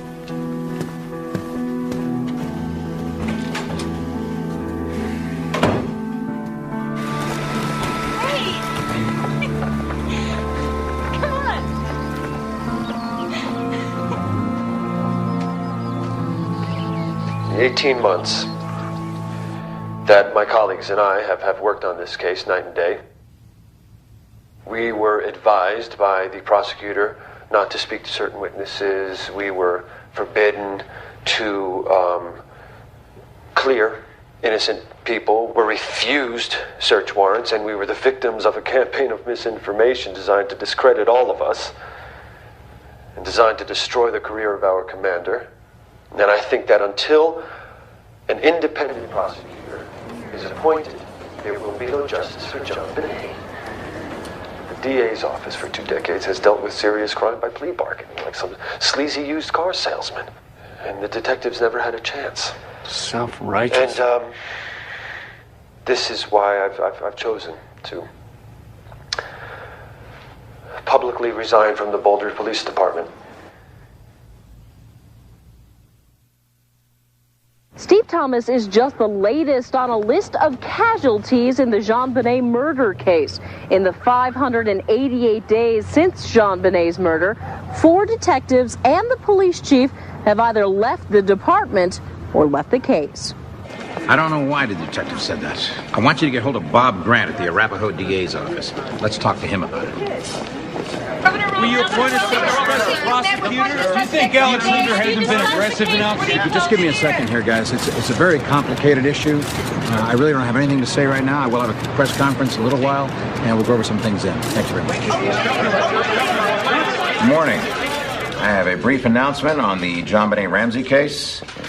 After consulting with all of the Denver metro area prosecutors and the state attorney general, I have concluded that it would not be proper to appoint a special prosecutor at this time. Alex Hunter, district attorney for Boulder County, is going to convene a grand jury within 6 weeks. And 2 of our state's best prosecutors will be appointed to assist Michael Caine in presenting this case to the grand jury.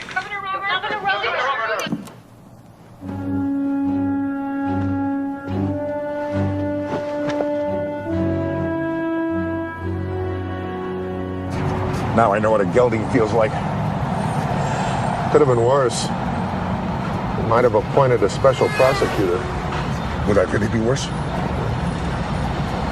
Now it's our case in name only. We're just spectators. I can't believe we lost command because Steve Thomas had a public tantrum. Damn, we should have answered him point by point. Now the world thinks he's a hero. And even if we get an indictment, even if we get a conviction, it's too late out. Our reputations have been ruined. It's sad. It's really sad.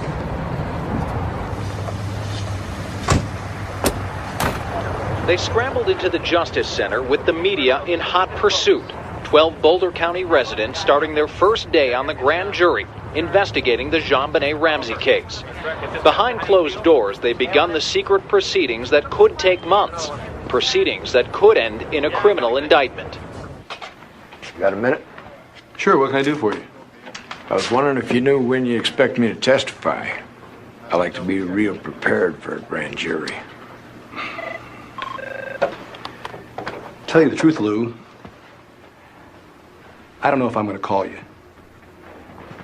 I'm pretty far along the road where I'm heading, and I don't want to get distracted. I want to get home. I got a lot of material. Strong material. I don't doubt it. I just don't think it's for me. Lou.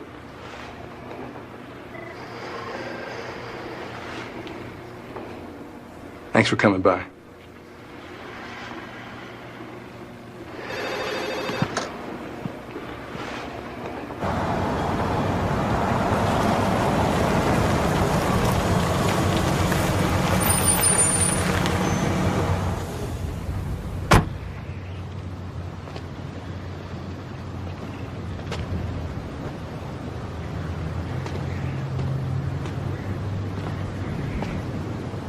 I heard you met with Caine.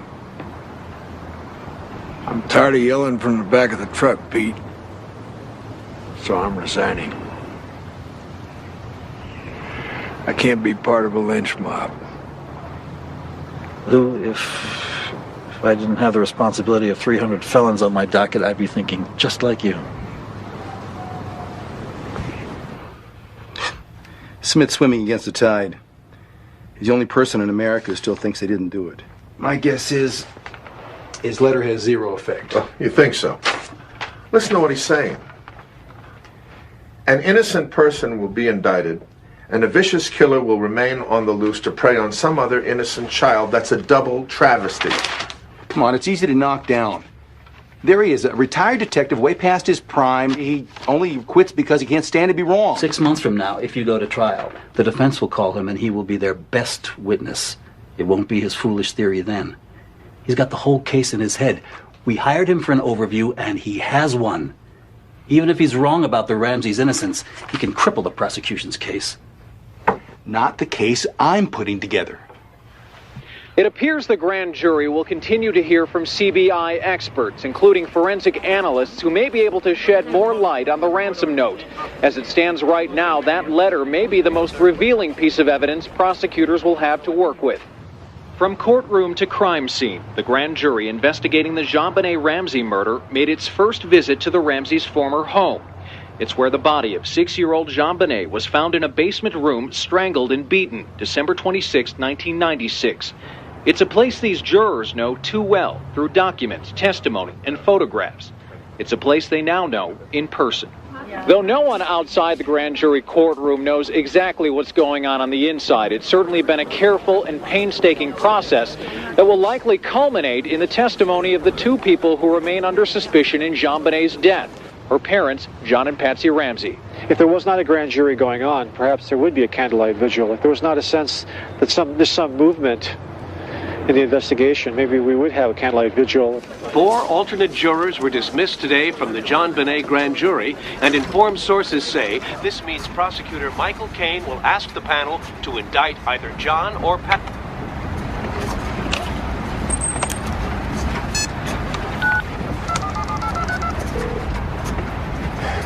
Peter, it's Lou. Listen, I know Caine thinks I'm crazy, but could you ask him to at least hear me out? Please. Let me at least sit down with Caine's assistants. I believe that an intruder intending to kidnap and molest JonBenet came to the Ramseys' house, bringing with him cord, duct tape, and a stun gun. He searched the house for a point of entry and discovered that every door and window is wired to an alarm. After discovering an open and broken cellar window, he climbed in, leaving a scuff mark. There's fresh entry at that window. Then he made his way upstairs looking to write a ransom note on the premises so that neither paper nor ink could be traced back to him. After finishing the note, he returned to the cellar to wait. The Ramseys come home. They go to bed, after which the intruder goes to JonBenet's room, knocks her out with a stun gun, tapes her mouth, binds her hands and feet, and wraps her in her blanket to keep her warm from the winter cold. He's intending to take her with him. Scared that an alarm might go off if he opens the door to the outside, he returns to the basement with JonBenet. She wakes up and screams. He silences her with his flashlight, quickly takes the cord used to bind her feet, makes a garrote, kills her, and hides her in the wine cellar. Then, using a suitcase to stand on, he leaves by the same window he came in through. Good presentation, Lou. I take this to Caine. I'm asking him to shoot himself in the foot. You have to recognize that I feel conscience-bound to present. Are you saying you'll go public? I repeat, I'm conscience-bound. But if you're invited into the grand jury room, your remarks will be sealed. I want the grand jury to be able to decide fairly. That's far more important to me than public exposure. Courthouse observers are speculating that the appearance of Lou Smith and John Douglas before the grand jury could create enough doubt among the jurors to thwart efforts to bring an indictment in the JonBenet Ramsey case. See, if we indict and bring this to trial, you can't argue, ladies and gentlemen of the jury, the evidence of this case is very clear. Either Mr. or Mrs. Ramsey killed their child and the other one covered it up. Well, I mean, that may work in the movies. But if you can't show which one of them did it, there's nothing you can prove beyond a reasonable doubt. Now, Mike, I've been in every grand jury session with you. And I don't know. Now, it's yours to run. I have to sign any true bill you bring in. So I'm asking you, is the case there?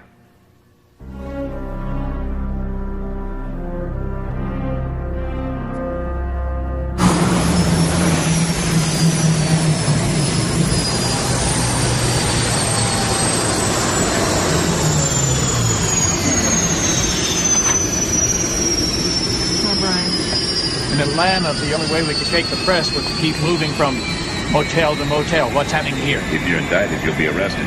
Caine won't make a deal unless you surrender. He must want to see you do a perk walk in shackles on the evening news. All right.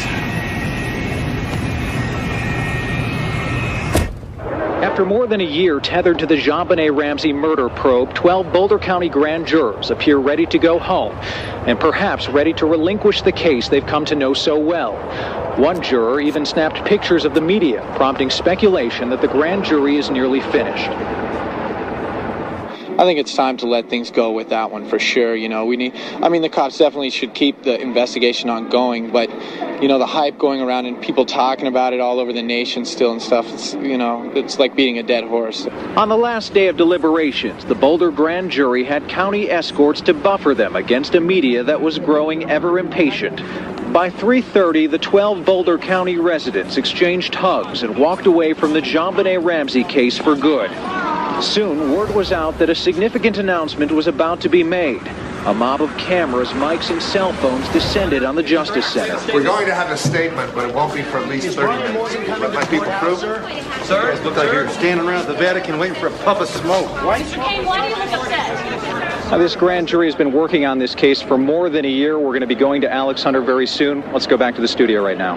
Thanks, Raj. News 4's Brian Moss has been waiting for Alex Hunter to come out. Let's go to Brian now. Brian? Hi, Bill.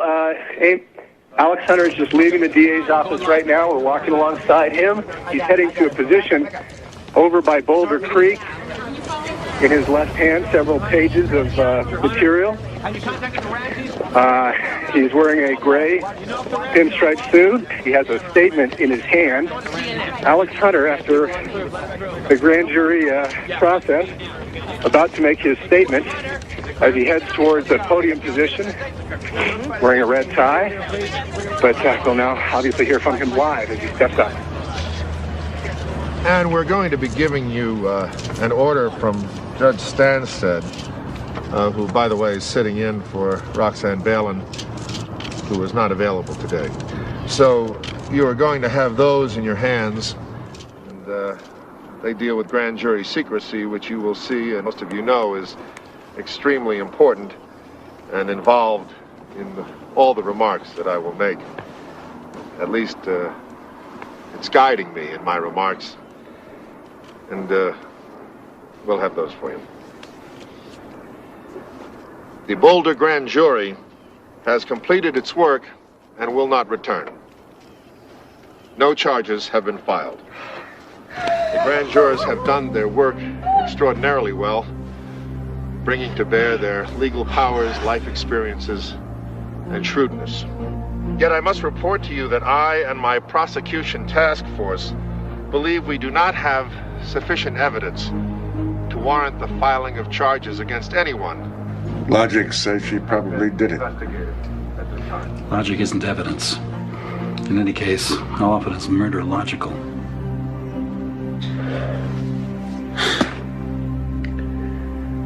I'm sure of it. Patsy killed her. No, Steve. A stranger killed her. No. It wasn't a stranger. A stranger named Patsy Ramsey killed her.